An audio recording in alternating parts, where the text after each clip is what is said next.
YouTube ของวัดด้วยไงเมื่อวาน700กว่าท่านหลุดไปแป๊บหนึ่งกลับมาเหลือ100กว่าท่าน ไม่เป็นไรตามหน้าบุญนะครับเดี๋ยววันนี้เช่นเดิมนะครับก็ลองดูก่อนนะว่าอะไรประมาณไหนนะนิดนึงทักทายกันนะครับ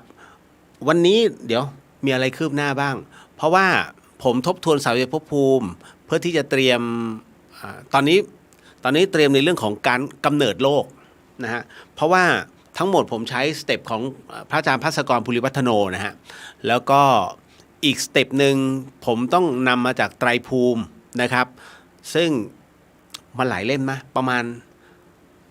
าณ 5-6 เล่มอ่ะ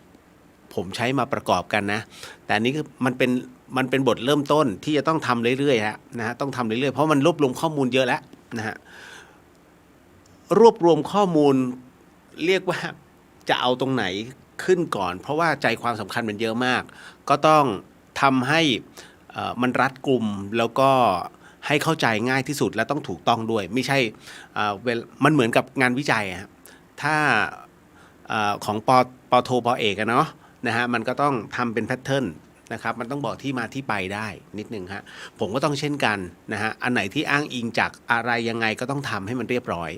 ฮะเอาล่ะแล้วก็มีอะไรอีกวันนี้เหรอวันนี้อยู่ห้อง อยู่ห้องแล้วก็พอดีว่ามีงานนะฮะสำหรับที่จะต้อง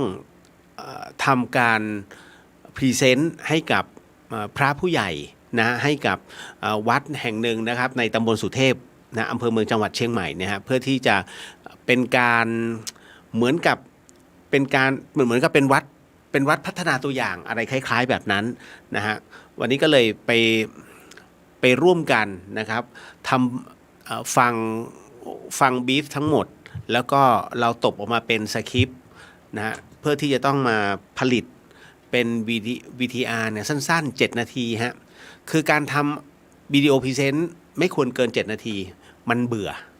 ถ้าภาพคุณดึงดูดคนไม่ได้นะฮะ3นาทียังน่าเบื่อเลยเพราะฉะนั้นโจทย์มันเนี่ยกระบวนการคิดว่าเปิดยังไงให้ตรึงใจคนดูน้องที่กำลังเรียนนิเทศศาสตร์นะฮะหรือว่าเอกวารสารนะฮะต่างๆคือตอนนี้มันเป็นโจทย์ที่เราต้องคิดเพราะว่าคนจะดูคลิปสั้นๆ1นาทีถึง2นาทีแค่นั้นแต่ว่าด้วยทางการเนี่ยมันจะต้องมีตั้งแต่3นาทีขึ้นไปจะทำยังไงแค่นั้นแหละโจทย์มันอยู่แค่นั้นแต่พอทำทุกคนก็ทำได้แค่นี้เหรอคือกระบวนการของความคิดสร้างสรรค์เนี่ยน้องต้องเข้าใจนะฮะยากตอนขึ้นกับตอนลงแค่นั้นเองตอนกลางๆเนี่ยมันยังไงก็ได้นะฮะเพราะฉะนั้นจะขึ้นอย่างไรให้ทุกคนเฮ้ยยังไงฮะนี่คือวิธีการอันนี้ก็เลยสอนน้องๆเป็นในตัวนะครับที่กำลังศึกษาอยู่นะในคณะนิเทศศาสตร์ไม่ว่าจะเอกอะไรก็แล้วแต่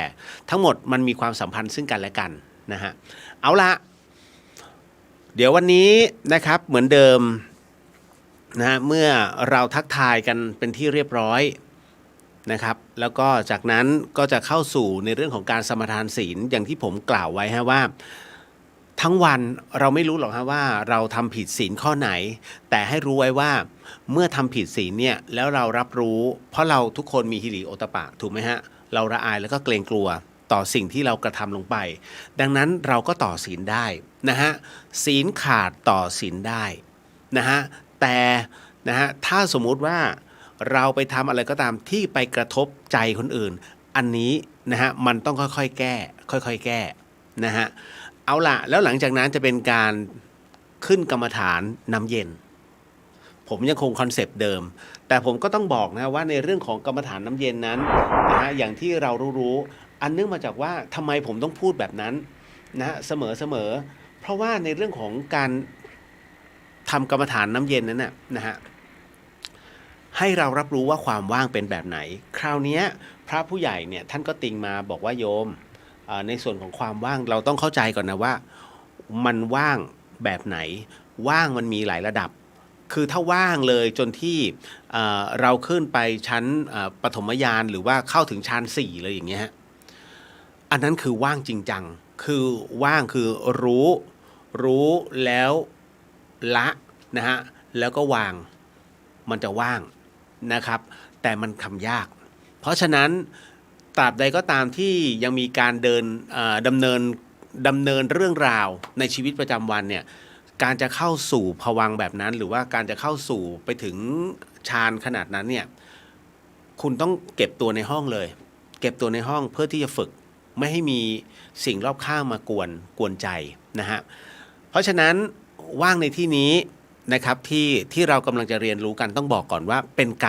มันเป็นความว่างระยะสั้นแต่เรารับรู้ว่ามันว่างจริงๆคือมันว่างจริงคือนอกจากว่างแบบละทั้งหมดที่อยู่รอบข้างในชีวิตประจำวันแล้วรู้จักวางคราวนี้มันจะว่างซึมลึกภายในตัวจิตด้วยนะฮะเราจะมีอาการรับรู้ถึงความเย็นทันทีแล้วจิตของเรามันไปจับความเย็นเราจะรับรู้ถึงความว่างนะฮะนี่คือเราก็จะดำเนินการในการนั่งสมาธิแค่3 นาที3 นาทีแค่นั้นเองเอาบุญเข้าตัวนะฮะอธิษฐานบุญนี้ถึงคุณพ่อคุณแม่หรือว่าคนใกล้ชิดหรือว่าบุคคลที่คุณรักถึงกันหมดเพราะอะไรฮะเพราะว่าผมก็นั่งหลายๆท่านก็นั่งกัลยาณมิตรทุกๆคนก็นั่งคุณผู้ฟังที่ฟังรายการ FM 104.50 ก็นั่งแม้จะเป็นการทดลองนั่งครั้งแรกแต่ก็นั่งเพราะฉะนั้นเมื่อมันมีความสงบแค่ช่วงอึดเดียวของการหายใจมันก็มารวมกันแล้วฮะมันก็จะกลายเป็นก้อนใหญ่ๆอาจจะเป็นก้อนเท่าลูกแอปเปิลหรือใหญ่กว่านั้นเท่าลูกแตงโมแต่มันเป็นจิตขนาดใหญ่ที่มารวมกันหลายคนมารวมกันนั่นแหละครับมันมีกำลังในการอธิษฐานก็ฉันก็เป็นหนึ่งในเจ้าของจิตนะแห่งความว่างตัวนั้นอานิสงส์ของฉันก็ต้องมีเพราะฉะนั้นเราก็ดำเนินการในการอธิษฐานได้นะฮะส่วนใหญ่เราจะอธิษฐานอะไรอย่าอธิษฐานบางคนงั้นผมขอถูกหวย นั่งมาตั้งนานนะให้มีความว่างแต่ขอถูกหวยก็จบนะครับส่วนใหญ่จะขอถึงพระนิพพานฮะนะครับเอาละมันคือคณิกะสมาธิมันเป็นสมาธิเบื้องต้นนะครับแต่ว่าเราสามารถต่อยอดได้นะฮะเดี๋ยวขออนุญาตทักทายก่อนแล้วเดี๋ยวค่อยมาสมาทานศีลแล้วก็เข้าสู่กระบวนการกันแล้วจากนั้นเนี่ยวันนี้ก็จะตอบเรื่องราวอะไรหลายๆอย่างพอสมควรเลยทีเดียวครับนี่คือเดอะเฮียทาง FM 104.50 เมกะเฮิรตซ์จังหวัดเชียงใหม่ครับคุณผู้ฟังครับขออนุญาตเนาะทักทายก่อนเลยนะฮะเพราะหลายๆท่านเข้ามา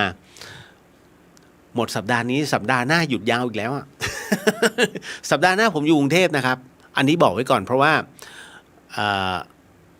ลูกบุญธรรมผมมีลูกนะลูกผม2 คนไอ้เจ้าอันดาไอดินเพื่อนผมมันยกให้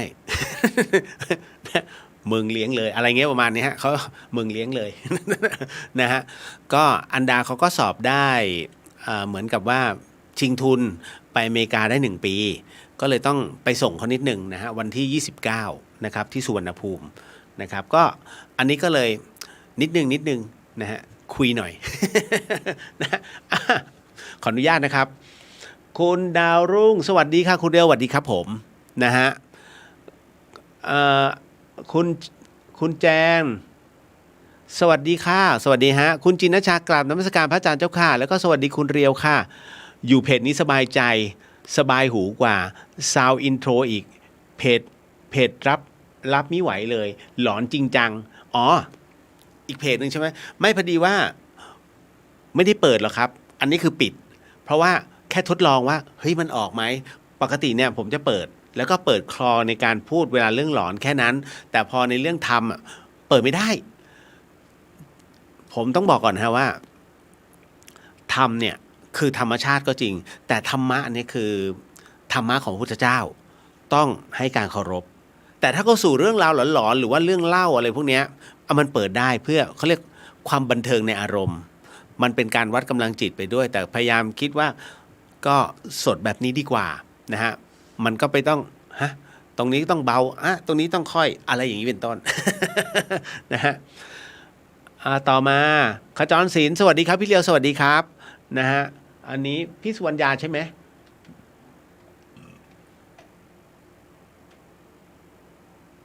ไม่มั่นใจอ๋อไม่ได้ใส่แว่นแล้วพี่ สวัสดีค่ะสวัสดีครับผม อันนี้คุณปาล์มรายงานตัวค่ะคุณเลียวสวัสดีครับคุณจันยาสวัสดีครับคุณเลียวสวัสดีครับผมนะฮะคุณปริญญาสวัสดีครับพี่เลียวสวัสดีค่ะนะฮะคุณประภาสวัสดีครับพี่สวัสดีครับผมนะฮะหุยวันนี้เข้าเยอะนะฮะคุณจันนะสวัสดีค่ะสวัสดีครับฮะคุณสุพนันท์สวัสดีครับพี่เลียวฟังจากเกาะช้างเข้าเอ้ากลับมาเมืองไทยแล้วเหรอ นะฮะอุ้ยเกาะช้างเลยเหรอน่าไปแต่ช่วงนี้ฝนตกไม่กล้าไป พี่วรันทรสวัสดีค่ะคุณเดียวสวัสดีครับพี่นะฮะแล้วก็มาถึงขอทักทายอีกช่องหนึ่งนะฮะนิดหนึ่งครับผมคุณวรินทร์สวัสดีครับพี่เลียวสวัสดีครับนะฮะน้องแมมสวัสดีครับพี่เลียวซาวน่าพิศวงมากค่ะไม่ได้ฟังสดหลายวันแต่ฟังย้อนหลังตลอดนะคะมาสวัสดีขอไปนอนก่อนนะคะ กลัวอันนี้แสดงว่ากลัว กลัวซาวไม่เปิดก็ได้ นะฮะอันนี้พี่สุวรรณยาใช่ไหมนะฮะสวัสดีค่ะสวัสดีครับพี่สุ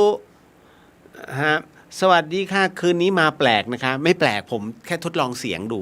นะฮะพี่สุขอบพระคุณมากพี่สุส่งสตอ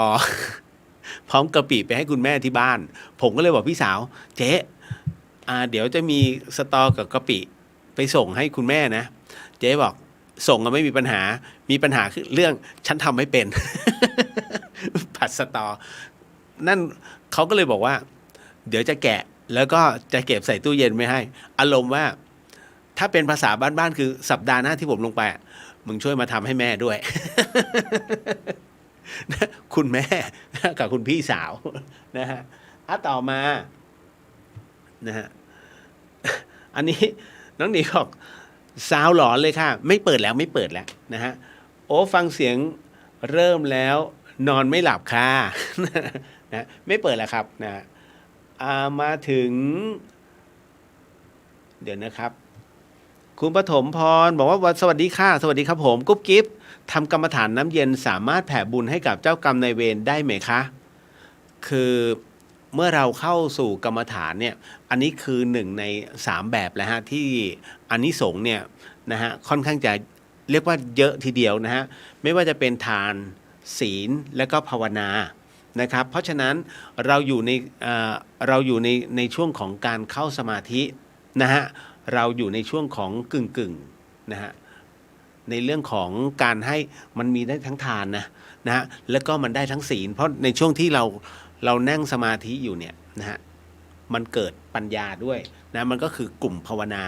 ทั้งหมดทั้งมวลเนี่ยทั้งหมดเราไม่มีโอกาสได้ทำบาปเลยนะฮะเพราะฉะนั้นเนี่ยศีลสมาธิและภาวนาเราได้ครบเลยนะจ๊ะ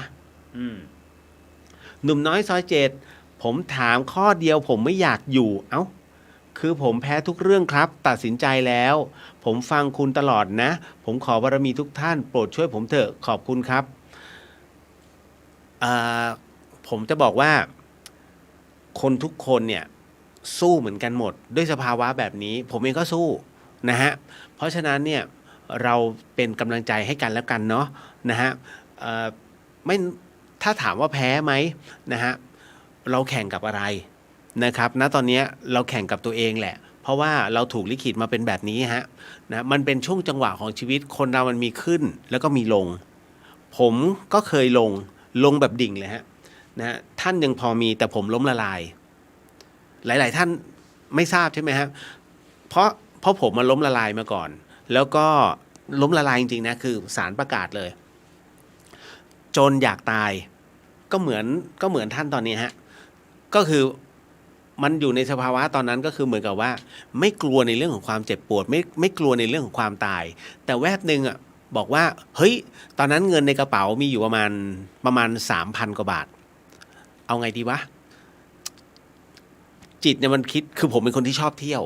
3,000 กว่าบาทเอาไอ้ 3,000 เนี้ยขอเที่ยวมันให้มีความสุขหน่อยวะนะฮะแล้วถ้าจะหมดปุ๊บแล้วเราจะจบชีวิตเองเราก็ไม่ว่าเพราะเราได้ไปเที่ยวตามที่เราอยากไปภายใน 3,000 ผมตั้งไว้เลยว่าผมอยู่ได้ไม่น่าเกินแค่วันนี้แวบแรกขึ้นจังหวัดอุตรดิตถ์นะฮะไปเลยนะฮะแล้วก็ไปนั่ง ไปนั่งตรงริมฟุตบาทอะแล้วช่วงนั้นโอ้โหนี่หลายปีตั้งแต่ปี4950ไปเจอคุณยายคนหนึ่งตอนนั้นไปถึงอุตรดิตถ์ประมาณตีสองนะฮะนอนที่ขนส่งอะนอนแบบเหมือนคนไม่มีบ้านอะนอนตรงนั้นเพื่อรอเช้าเพราะว่ามันไม่มีรถเข้าแล้วไงแล้วพอเช้าเสร็จปุ๊บก็มานั่งตรงริมฟุตบาทผมก็มองมีคุณยายคนหนึ่งอะเก็บผักริมทางนะฮะดราม่านิดนึงนะคุณผู้ฟังเก็บผักริมทางมาแล้วเขาวางผมดูคุณยายอ่ะนั่งอยู่ตรงนั้นอ่ะตั้งแต่เช้าเลยนะฮะตั้งแต่เช้าไม่มีใครซื้อแกเลยฮะไม่มีใครซื้อเลยฮะแล้วผักแบบบ้านๆอ่ะคือประมาณว่าไม่ต้องซื้อยายอ่ะกูเดินไปเก็บก็ได้แต่คุณยายซื้อเพื่อคือเหมือนกับว่าผมก็เลยถามคุณยายทำไมคุณยายมานั่งขายตรงนี้ในเมื่อผักบุ้งมันก็มีตรงเนี้ยนะ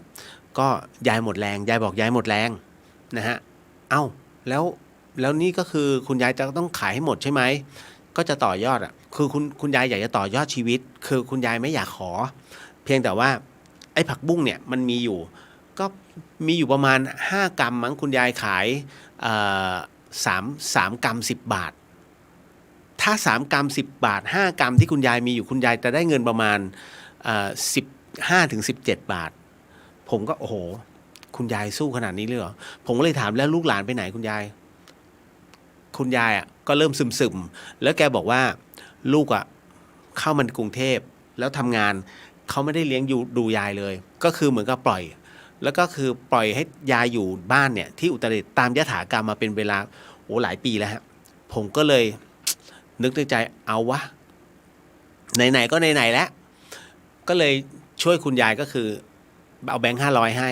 แล้วก็บอกคุณยายผมไม่รู้หรอกว่าผักบุ้งอ่ะมันจะเอาไปทำอะไรได้เพราะผมก็เคว้งเหมือนกันแต่ผมอันเนี้ยขอซื้อผักบุ้งแต่ผมฝากคุณยายเนี่ยช่วยขายหรือไปถวายที่ไหนก็ได้ถวายวัดก็ได้อะนะฮะนั่นแหละตอนนั้นไม่รู้เลยข้อพระวินัยอะไรต่างๆไม่รู้เรื่องเพราะว่าชีวิตมันเคว้งสุดท้ายแล้วเนี่ยนะฮะพอเห็นคุณยายยังสู้อ่ะอีกนึกฮึดนึงเราก็เรามีพระพี่ชายนี่หว่าเราก็เคยไปหาก็หลวงพี่นิรันดร์ตอนนั้นนึกหลวงพี่นิรันดร์อยู่ธรรมสถานแล้วผมเคยมาธรรมสถานแล้วกับคณะดารานักร้องทั้งหลายเนี่ยไม่ว่าจะเป็นสิริพร อำไพพงศ์นะสุรังคณาสุนทรพนเวศผู้ชงโยธาพิทักษ์มากันหมดแล้วก็มาเจอหลวงแม่แล้วด้วยตอนนั้นนะแต่ว่าไปกลับเลยไม่ค่อยสนิทกับหลวงพี่จนกระทั่งเอาวะไปนั่งคุยกับท่านสักแป๊บหนึ่งแล้วเดี๋ยวค่อยว่ากันนะฮะก็เลยนั่งรถจากท่ารถจากอุตรดิตถ์ขึ้นมาเชียงใหม่แล้วก็ผมก็บอกรถแดงเลยไปธรรมสถานวัดฝายหินเขาก็มาส่งพอมาส่งเสร็จปุ๊บหลวงพี่ไม่อยู่ ตายชีวิตกูนะฮะตังค์เหลือในกระเป๋าประมาณตอนนั้น1,000 นิดนะฮะ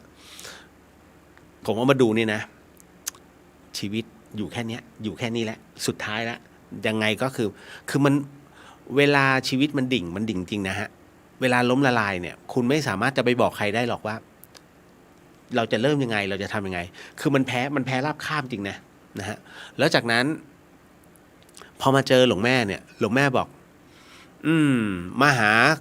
าอาจารย์ภัสกรเหรอครับก็มาหาตู้พี่ฮะเพราะว่าอยากจะมาคุยกับหลวงพี่หน่อยอาจารย์ภัสกรไม่อยู่แล้วจะรอไหมก็รอครับนะเพราะว่ามีเรื่องอยากปรึกษามากมายแล้วทำไมไม่คุยกับฉันล่ะนะฮะไม่คุยกับแม่ชีล่ะแม่ชีเป็นอาจารย์ท่านอ๋อก็เกรงใจครับไม่คุยดีกว่าครับท่านคุณต้องมาเจอพระอาจารย์ภัสกรแต่พระอาจารย์ภัสกรไม่อยู่แต่ฉันเป็นอาจารย์ของพระอาจารย์ภัสกรคุณไม่คุยกับฉันแล้วคุณไปจะรอคุยกับพระอาจารย์ภัสกรท้ายที่สุดอาจารย์ภัสกรก็ต้องมาคุยกับฉันงั้นคุณก็คุยกับฉันเลยแล้วกัน ผมว่าอ๋อก็ได้ครับเพียงแต่ว่าผมแค่เอ่ยว่าเพียงแต่ว่าหลวงแม่ท่านพูดสวนมาเลยเนี่ยชีวิตอย่าเพิ่งตายเลยคุณยังไม่ถึงคาดแต่หน้าคุณดำมากเลยนะผมก็อะไรวะหน้าดำจ จำได้ว่าหลวงพี่เนี่ยเคยพูดเรื่องของหลวงแม่ว่า ตอนนั้นที่ท่านศีลพร่องแล้วหน้าดำครึ่งหนึ่งตอนที่ไปรับดอนเมืองนะฮะหลวงแม่ถึงตกใจไงนะฮะหลวงพี่เลยต้องสมทานศีลตอนเป็นคารวาสผมก็พอท่านพูดคำว่าหน้าดำเนี่ยนะสิ่งหนึ่งที่อยากรู้คำนี้ของหลวงพี่มันแวบขึ้นมาผมก็เลยตามท่านไปแล้วก็นั่งคุยถ้าท่านอยากบอกถ้าคุณอยากจะพ้นนะแม่ชีจะให้อันเนี้ยให้คุณขึ้นไปสวดมนต์ข้างบน500 จบนะฮะแล้วก็ให้สมุดเล่มเล็กๆมาหน้าปกสีฟ้าตรงนั้นเขียนว่าวิมุตติธรรมคำกลอนผมก็ขึ้นไปข้างบนแล้วก็ตั้งนะโมแล้วก็ขออ่านผมอ่านตรงนั้น500 จบจริงๆ500 เที่ยวเบ็ดเสร็จแล้วตั้งแต่10 โมงเช้าจนถึงบ่าย2ถึงจบพอเดินลงมาเสร็จปุ๊บก็มาเจอหลวงแม่ดีขึ้นเทวดามาฟังคุณเนี่ย300ตัว300 องค์ผมก็ฮะเทวดาที่ไหนคือผมก็รับรู้จากหลวงพี่แหละว่าหลวงแม่มีถ้าภาษาพูดง่ายๆคือทรงอภิญญาแต่ว่าผมมันไม่รู้เรื่องเลยตอนนั้นจนกระทั่งบอกณตอนนี้แล้วก็คุณดีขึ้นเยอะแล้วนะแล้วจะอยู่รอพบอาจารย์ภัสกรไหมรอพบครับงั้นก็ขึ้นไปนอนข้างบนท่านก็บอกไปนอนกับเจ้าเอ็มมันก็จะมีห้องผมก็นอนพื้นนอนรอหลวงพี่จนหลวงพี่มาข้าวก็กินข้าววัดเอาจริงแล้วหลังจากนั้นพอคุยกับหลวงพี่เสร็จปุ๊บเนี่ยหลวงพี่บอกให้อยู่ช่วยงานหลวงพี่ก่อนเพราะหลวงแม่น่าจะไปกระซิบแหละเพราะว่าผมตัดสินใจว่าไอ้นี่คือพันสุดท้ายในชีวิตนะฮะเหตุการณ์นี้เมื่อปี50เลยนะ4950ประมาณนี้แล้วก็หลังจากนั้นเสร็จปุ๊บก็เลยเหมือนกับว่าหลวงแม่บอกว่าบวชไหมบอกทำไมต้องบวชล่ะหลวงแม่ก็ผมเจอหลวงพี่แล้วผมสบายใจแล้วถ้าคุณไม่บวชคุณตายนะฮะ ตั้งแต่นั้นวันที่10 กรกฎาคมปี50ผมบวชเพราะว่ามันเป็นสิ่งที่พระอาจารย์ภัสกรทักได้ยังไงผมก็บวชแล้วจริงๆนะคุณผู้ฟังผมบวชนั้นพรรษาหนึ่งต่างกรรมต่างวาระ3 ครั้ง 3 คราที่เดินลงมาจากกุฏิกรรมฐานวัดฝายหินเนี่ยแล้วขามันลอยเองเหมือนถูกเตะตัดขาผมต้องกอดบาตรไว้แต่จีวรขาดทั้ง3 ครั้งต้องมานั่งชุนเองนะฮะพระจีวรขาดไม่ได้นะอาบัติหนักเลยนะต้องชุนเพราะฉะนั้นท่านถึงให้ใช้เข็มไว้นะฮะก็เลยต้องสน3 ครั้ง 3 ครั้งนึกในใจโอ้โหนี่ถ้าเป็นคฤหัสถ์อย่างที่หลวงแม่ว่านึกในใจกูคงตายแล้วล่ะนะฮะมันก็เลยเป็นที่มาที่ไปว่าต่อยอดจนถึงปัจจุบันเนี่ยฮะนะฮะมันก็ผมถึงได้บอกว่าชีวิตคนเราเนี่ยมันสู้กันทุกคนแหละมันจะมีขึ้นสุดลงสุดลองสู้ก่อนเนาะนะฮะไม่ไหวเต็มที่นะฮะเรามาคุยกันอีกทีหนึ่งนะฮะเพราะว่าพระพุทธศาสนาของเราไม่ทิ้งคนดีนะฮะต่อมาคุณประภาสวัสดีครับพี่ปกติดูย้อนค่ะวันนี้ดูไลฟ์นะฮะ คุณจิ๊บสวัสดีเจ้าสวัสดีครับผมนะฮะคุณลอเยอร์สวัสดีครับนะเรียวสวัสดีจ้ากุ๊บกิ๊บพี่เรียวปลดหนี้ได้ยังไงคะขออนุญาตถามค่ะคือเวลามันพ้นกำหนดนะฮะของการประกาศล้มละลายเนี่ยเขาก็จะประกาศเลยก็จะพ้นนะตรงนั้นนะฮะมันจะมีระยะเวลาของมันสมัยพี่10 ปีนั่นน่ะเพิ่งจะไม่นานมานี้ฮะนะครับต่อมาอันนี้คุณณัฐศิษย์สวัสดีครับพี่เลียวสวัสดีครับผมนะฮะอุ๋มนะฮะเป็ดน้อยนะเป็ดน้อยสวัสดีค่ะอุ๋มค่ะสวัสดีค่ะเป็ดน้อย พี่เจี๊ยบสวัสดีจ้าน้องเดลสวัสดีครับพี่นะฮะทักทายกันพอหอมปากหอมคอก็รู้ที่มาที่ไปของผมแล้วนะฮะว่าไม่ใช่ไม่เคยคิดจะตายเคยคิดนะฮะแล้วก็มันจะเหมือนกับทุกคนอ่ะแล้วด้วยเส้นทางที่มันจำเป็นต้องตายอ่ะมันเลยตายไงพอตายเสร็จปุ๊บเนี่ย ดวงมันจำเป็นจะต้องมาให้พูดมั้งเขาก็ไม่ให้ตาย ตกลงผมคนดีหรือผมคนเลว ผมยังไม่เข้าใจตัวเองนึกในใจตกลงกูดีหรือกูเลวนะจะตายเขาก็ไม่ให้ตายเขาก็ให้ฟื้นขึ้นมา แล้วก็มาพูดเรื่องราวเหล่านี้นะฮะให้หลายๆท่านได้รับรู้ว่าชีวิตคนเราเนี่ยเฮ้ยแค่เพียงลมหายใจเฮือกสุดท้ายเนี่ยมันก็มีความสำคัญแค่นั้นเลยนะฮะคุณชัยพลนะฮะสวัสดีครับคุณเรียวคืนนี้ไลฟ์เพจเดียวหรือครับสองนะฮะก็ทักทายกันอยู่2เพจเลยครับนะฮะเอาละทักทายกันพอสมควรแล้วเนาะคราวนี้มาเข้าสู่เรื่องราวของการทำกรรมฐานนิดนึงนะฮะขออนุญาตนิดนึงนะครับเพราะว่าเดี๋ยวเราสมทานศีลก่อนผมขออนุญาตเป็นตัวแทนนะฮะทุกท่านในการกล่าวสมทานว่าข้อศีลแล้วจากนั้นท่านใดที่ไม่สามารถว่าข้อศีลได้ให้น้อมจิตตามนะครับแล้วจากนั้นก็เราจะเข้าไปสู่ในเรื่องของกรรมฐานน้ำเย็นสวัสดีเจนะฮะน้องที่จะต้องทำงานด้วยกันหวัดดีจ้ะหวัดดีจ้ะนะฮะเอาละครับคุณผู้ฟังที่ฟัง FM 104.50 เมกะเฮิรตซ์นะครับถ้าท่านอยากจะลองดูว่าพระพุทธศาสนานะฮะสอนอะไรจริงๆแล้วงานศาสนาสอนอยู่แค่2ชุด2ประโยคนะฮะศาสนาพุทธสอนให้รู้จักทุกข์ฮะและศาสนาพุทธสอนให้รู้จักการพ้นทุกข์นะฮะหาวิธีการในการพ้นทุกข์เพราะฉะนั้นเรายังไม่พ้นทุกข์แต่เราจะพักทุกข์ไว้ก่อนผมจะกรรมฐานน้ำเย็นเนี่ยจะเป็นการสอนให้คนนั้นพักทุกข์ไว้แป๊บหนึ่งเพื่อเข้าสมาธิดังนั้นคุณผู้ฟังที่อยากจะลองดูทดลองดูนะฮะต่างศาสนาก็มาลองดูได้นะครับว่ากรรมฐานน้ำเย็นนั้นนะมันสามารถให้คุณนั้นเจอความว่างภายใน1 นาทีได้จริงหรือเปล่าท้าเลยฮะนะฮะให้มีน้ำเย็นไว้นะฮะ1 แก้วนะฮะไม่จำเป็นต้องล้นเลยนะไม่จำเป็นฮะเอาให้ห่างลงมาจากขอบแก้วเนี่ย2 ข้อนิ้วพอนะฮะแล้วที่เหลือนะครับก็รอให้สัญญาณในการดื่มส่วนท่านใดที่ฝึกอยู่แล้วผมเชื่อมั่นว่าน้ำเย็นไม่สำคัญสำหรับท่านแล้วเพราะว่าตอนนี้หลายๆท่านที่เคยสับสนแรกๆแล้วพอเริ่มทำได้เสร็จปุ๊บคราวนี้ท่านทำได้ตลอดเพราะมันไปจับอยู่ตรงนั้นเรียบร้อยแล้วนะฮะเอาละเพราะฉะนั้นขออนุญาตนะครับในเรื่องของการสมทานแล้วก็ว่าข้อศีลนะครับขอเป็นตัวแทนแล้วกันกับคุณผู้ฟังนะที่รับฟังอยู่นะฮะสักครู่ฮะ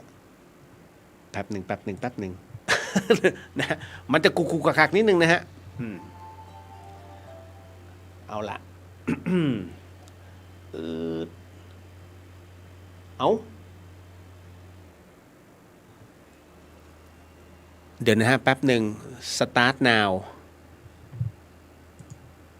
พอดีว่าคับคล้ายคับคลาว่าอีกอันหนึ่งมันจะดับไปตกใจอ่ะ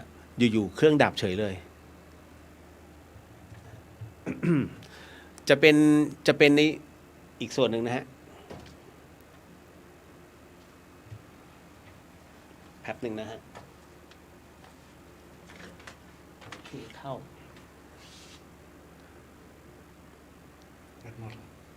รอก่อนไม่น่าหมดเลย นะพี่กำลังกดเข้าไหมฮะ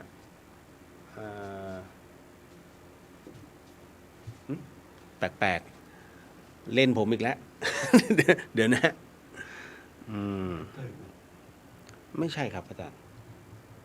กดก็ไม่สุด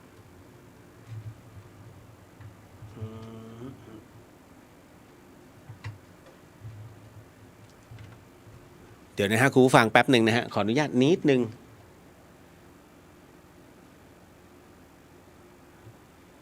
พอดีโปรแกรมกำลังอ่านชอบเตาเองฮะชอบเตาเองใช่ครับตกใจมากเล่นผมแล้วหายหมดเลย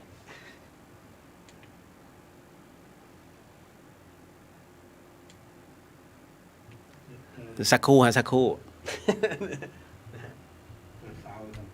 ฮะ มาแล้ว เป็นแบบนี้อ่า ครับผม บอกแล้ว สดไปกว่านี้ก็ปลาแล้วฮะ นะฮะก็กลับเข้าสู่ในช่วงของการสตรีม ยังต่อยอดอยู่ใช่ไหมยังเชื่อมต่ออยู่ฮะ ดีใจดีใจ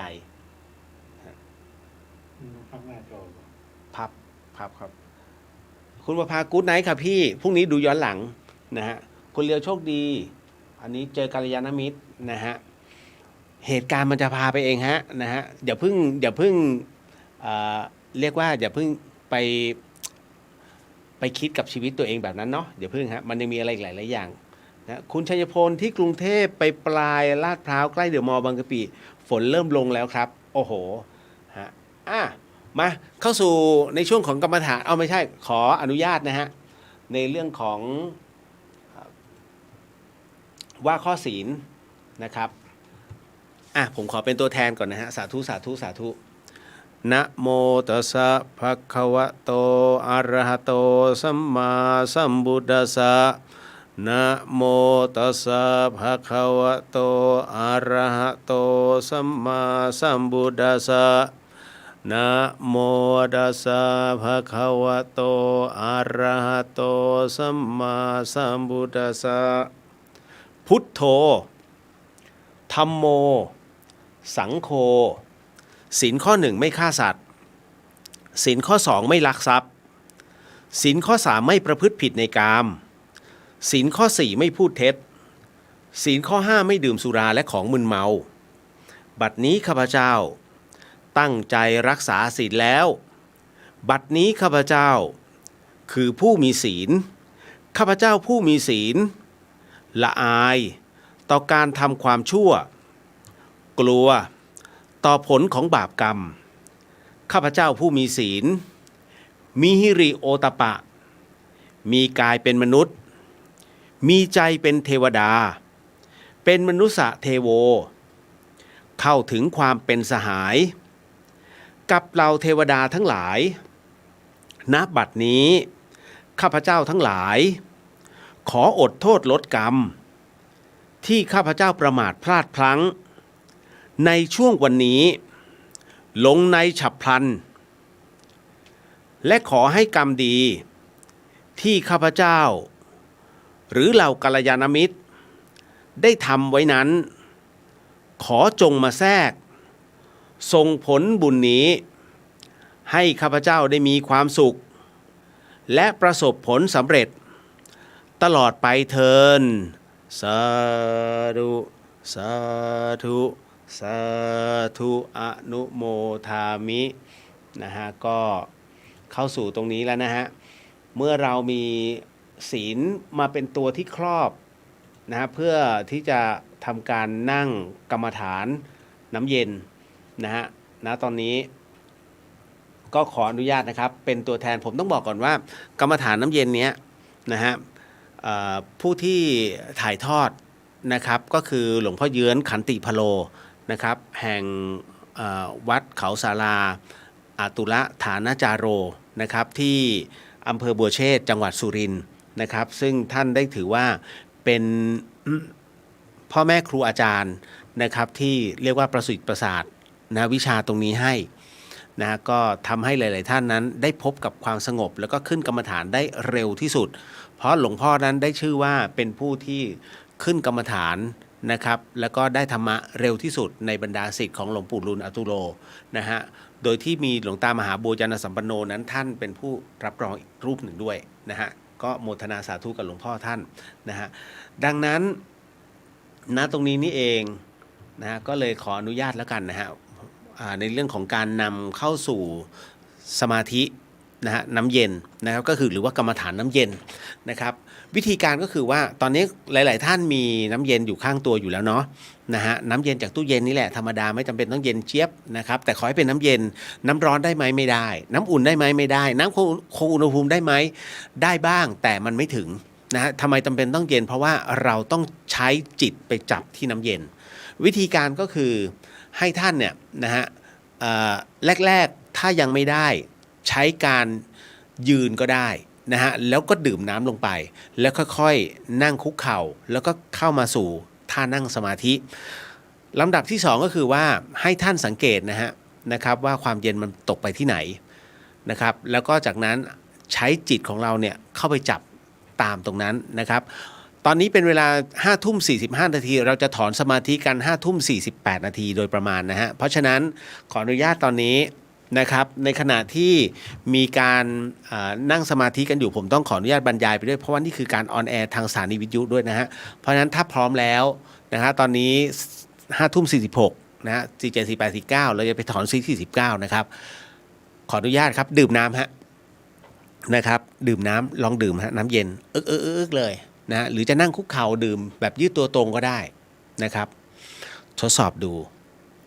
เมื่อท่านได้ดื่มน้ำแล้ววางแก้วครับนะฮะลองวางแก้วดูให้สังเกตว่าน้ำนั้นนะดื่มพรวดเดียวเลยนะมันมีความเย็นเนี่ยลงไปถึงตรงไหนนะความเย็นของน้ำที่เราดื่มอะลงไปตรงไหนฮะมันจะเป็นแนวดิ่งถูกไหมฮะที่น่าแปลกคือมันเป็นความเย็นมันเป็นแนวดิ่งแต่ลำไส้ของเรามันคดไปคดมาคดไปคดมาแต่ทำไมมันเย็นแนวดิ่งนะฮะความเย็นตอนนี้น่าจะไปถึงบริเวณลิ้นปี่แล้วก็ลงไปที่สะดือมันไปหยุดตรงไหนฮะมันไปหยุดที่ท้องน้อยใช่ไหมตอนนี้หลายๆคนที่ดื่มน้ำเย็นเนี่ยเขาเย็นที่ท้องน้อยแหละตอนนี้คนที่เขาเป็นเนี่ยเขาเข้าสมาธิแล้วนะฮะหลังจากนั้นให้ท่านหลับตาลงนะครับแล้วก็เอาจิตนั้นตามลงไปที่ความเย็นนะฮะเอาจิตของเราเนี่ยนะฮะตามไปนะฮะมันจะเป็นดึงสติของเราเนี่ยตามไปฮะสติของเราเนี่ยเรามีสติอยู่เอาตามความเย็นลงไปน้ำเย็นคือโจรสติเป็นตำรวจเอาตำรวจเข้าไปจับโจรทันทีนะฮะท่านจะมีความรู้สึกว่าที่ท้องมันวงกลมๆนะฮะแล้วก็มีความเย็นอยู่ตรงนั้นคราวนี้เมื่อสติมันไปจับมันจะกลายเป็นจิตตรงนั้นคือสมาธิความเย็นคือความว่างคุณผู้ฟังดังนั้นให้ท่านเนี่ยนะฮะไม่ต้องคิดอะไรเลยนะครับเอาจิตเลี้ยงเอาไว้ตรงที่ท้องน้อยให้ได้นะช้างกระดิกหูงูแลบลิ้นก็ได้อานิสงส์ดังนั้นเลี้ยงอย่าให้เขาออกไปนะเลี้ยงเอาไว้นี่คือสิ่งที่ท่านพบก็คือความว่างจากตรงไหนบางท่านที่ฝึกมาแล้วนานมากแล้วหรือเพิ่งฝึกหากท่านมีความรู้สึกว่ามันว่างจริงจังนั่นแสดงว่าของเก่าท่านเยอะเพราะว่าท่านทิ้งทุกอย่างได้ทันทีทันใดแต่ถ้าสมมุติว่ายังมีความหลุดบ้างเล็กๆน้อยๆนั่นหมายถึงว่าท่านกำลังวางสิ่งรอบข้างในชีวิตประจำวันออกแล้วฮะท่านวางทุกอย่างเมื่อเช้าเข้าประชุมนะฮะตอนสายทะเลาะกับลูกน้องนะฮะมามีการขัดแข้งขัดขากันในตอนบ่ายตอนนี้ท่านลืมความขัดแย้งแล้วฮะทิ้งทุกอย่างนะฮะหรือว่าโอ้เรามีนัดตรงนั้นโอ้อาหารอร่อยมากทั้งหมดนั่นคือความสุขตัดความสุขนั้นออกไป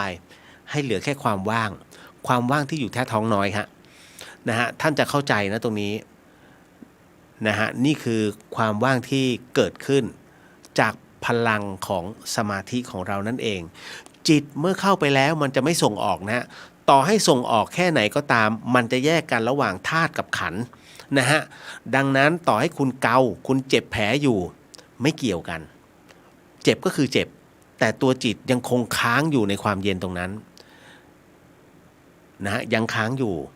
นะฮะแล้วก็ยังคงเลี้ยงอยู่ใครที่ยังเลี้ยงได้นะครับนั่นน่ะคุณกำลังเลี้ยงในความว่างเลี้ยงสมาธิเอาไว้นั่นแหละฮะนี่คือเป้าหมายของการทำสมาธิและนั่งสมาธินั่นคือท่านจะพบกับความว่างนั่นเองรับรู้นะฮะบางคนบอกว่าพี่เลียวยังลืมตาก็มีสมาธิเพราะว่าตัวจิตของเรามันกำหนดไปที่ท้องน้อยนะฮะแต่ว่ามันจำเป็นต้องบรรยายเพราะว่าผมอยู่ที่หน้าปัดตรงนี้อยู่หลังไมค์ตรงนี้มีหน้าที่แค่ดำเนินขั้นตอนต่างๆให้เป็นไปตามขั้นตอนเอาละฮะค่อยๆลืมตาเป็นการถอนสมาธิค่อยๆลืมนะฮะอย่าลืมพูดพลาดค่อยๆลืมนะฮะ เอาละท่านใดเนี่ยที่เคยติดในเรื่องของพุทโธนะฮะนั่นคือจริตท่านอยู่ที่พุทโธนะฮะไม่จำเป็นจะต้องมาเป็นกรรมฐานน้ำเย็นเหมือนที่ผมกำลังบอกอยู่ผมก็ติดพุทโธแต่ว่าพุทโธในที่เนี้ยกว่าจะนิ่งมันก็ใช้เวลาพอสมควรเพราะว่ามันต้องตามลมหายใจนะฮะกว่าจะนิ่งกว่าจะเงียบแต่พอใช้น้ำเย็นจับเนี่ยเป็นกุศโลบายในการจับปุ๊บมันว่างทันทีฮะนั่นคือตัดทุกอย่างออกหมดเลยโดยอัตโนมัติโดยไม่มีคำบริกรรมเกิดขึ้นนะฮะบางท่านก็ใช้สัมมาอรหังท่านบอกว่าท่านใช้สัมมาอรหังแล้วสบายใจพองยุบแล้วสบายใจนั่นคือจริตท่านเพราะฉะนั้นนะฮะในเมื่อท่านลองแบบเฮ้ยลองของคุณเลียวแล้วมันไม่เวิร์กกลับไปที่จริตตัวเองเลยเพราะว่านั่นคือท่านฝึกมาเยอะพอฝึกมาเยอะแล้วไม่ต้องมาหลงตรงนี้ฮะเราขึ้นยอดเขานะฮะเราไปสู่เป้าหมายคือยอดเขาเราขึ้นคนละทางก็ได้แค่นั้นเลยฮะนี่คือสมาธิเวลาเรานั่งพร้อมกันจะสนุกมากเพราะว่าเรารับรู้ว่าเฮ้ยบ้านนี้เขาก็นั่งเฮ้ยบ้านนั้นเขาก็นั่งเฮ้ยแถมพี่เขาก็นั่งนะแล้วเขาก็นั่งเหมือนกับคอยบรรยายกำกับอยู่มันนั่งพร้อมกันไงแล้วมันรู้สึกว่ามีกำลังจริงๆคุณนะฮะมีกำลังเนี่ยตอนเนี้ยพอถอนสมาธิแล้วสมมุตินะถ้าท่านอยากจะเข้าสมาธินะฮะน้ำเย็นอีกรอบหนึ่งท่านลองนึกดูดินะว่าเฮ้ยเมื่อกี้ท้องเราเย็นตัวจิตมันจะเข้าไปทันทีฮะมันจะกลับไปเย็นเหมือนเดิมเย็นขนลุกเลยนะฮะบางท่านเย็นหนาวเลยฮะวิธีการไม่ซับซ้อนง่ายๆนะฮะอ้าวขอโมทนาสาธุกับทุกท่านนะครับขอโมทนาสาธุด้วยนะครับเพราะว่าผมใช้วิธีการของหลวงพ่อนะครับเพื่อที่จะให้หลายๆท่านได้สัมผัสกับคำว่ากรรมฐานนะฮะได้สัมผัสกับคำว่าความว่างนะฮะแม้ว่าจะเป็นความว่างระยะสั้นเพราะว่าเรานั่งสั้นๆท่านไปต่อยอดเอานะฮะ นะฮะคือถ้าหนักไปกว่านี้ยาวไปกว่านี้ก็เข้าสู่อุปจารสมาธิแล้วนะฮะแต่ถ้าได้ฌานเลยก็ดี อันนี้โมทนาสาธุโอ้โหผมได้บุญใหญ่บุญเยอะ นะฮะเอาละหมดตรงนี้นะฮะเข้าสู่เรื่องราวต่อไปนะครับคุณจินชาบอกว่าคุณป้าขายผักคือนางฟ้าจำแรงผมก็ไม่เคยเจอเลยนะวันก่อนก็ขับรถแล้วก็ผ่านบขส.ก็แวะเข้าไปก็ไม่มีนะก็10 กว่าปีแล้วผมก็ไม่อยากนึกในทางอกุศล นะเพียงแต่ว่าขอให้คุณป้ามีความสุขณปัจจุบันก็พอนะฮะคุณดาวรุ่งโมทนาสาธุครับนะฮะหลายๆท่านได้แล้วนะครับไม่ต้องไปติดอะไรฮะนะนี่คือกรรมฐานแบบง่ายที่สุดนะครับอันนี้คุณสุนทรสวัสดีครับพี่เลียวสวัสดีครับผมหนุ่มน้อยขอโทษครับที่รบกวนคุณไม่เป็นไรนะฮะต่อมาเข้าสู่คำถามบ้างโอ้วันนี้เหมือนกับภาพเป็นข่าวเยอะใช่ไหม นะเหมือนกับหลายๆท่านส่งมาเอาก่อนเลยไหมเดี๋ยวนะผมกะแล้วว่าต้องมีน้องถามแล้วก็มีน้องถามจริงๆฮะถามมาว่ากรณีของพระฤาษีคัมภีร์เปิดดวงคนโดยให้กินเหล้าตลกแล้วจริงป่ะนะฮะพี่เลียวเห็นว่าไงแล้วการหาสาวบริสุทธิ์มาเป็นเจ้าแม่กวนอิมประจำศาลเจ้าเพื่อให้พรสำหรับคนไปไหว้นั้นสามารถทำได้ด้วยหรือคะเอาจริงดิมีด้วยเหรอนะฮะ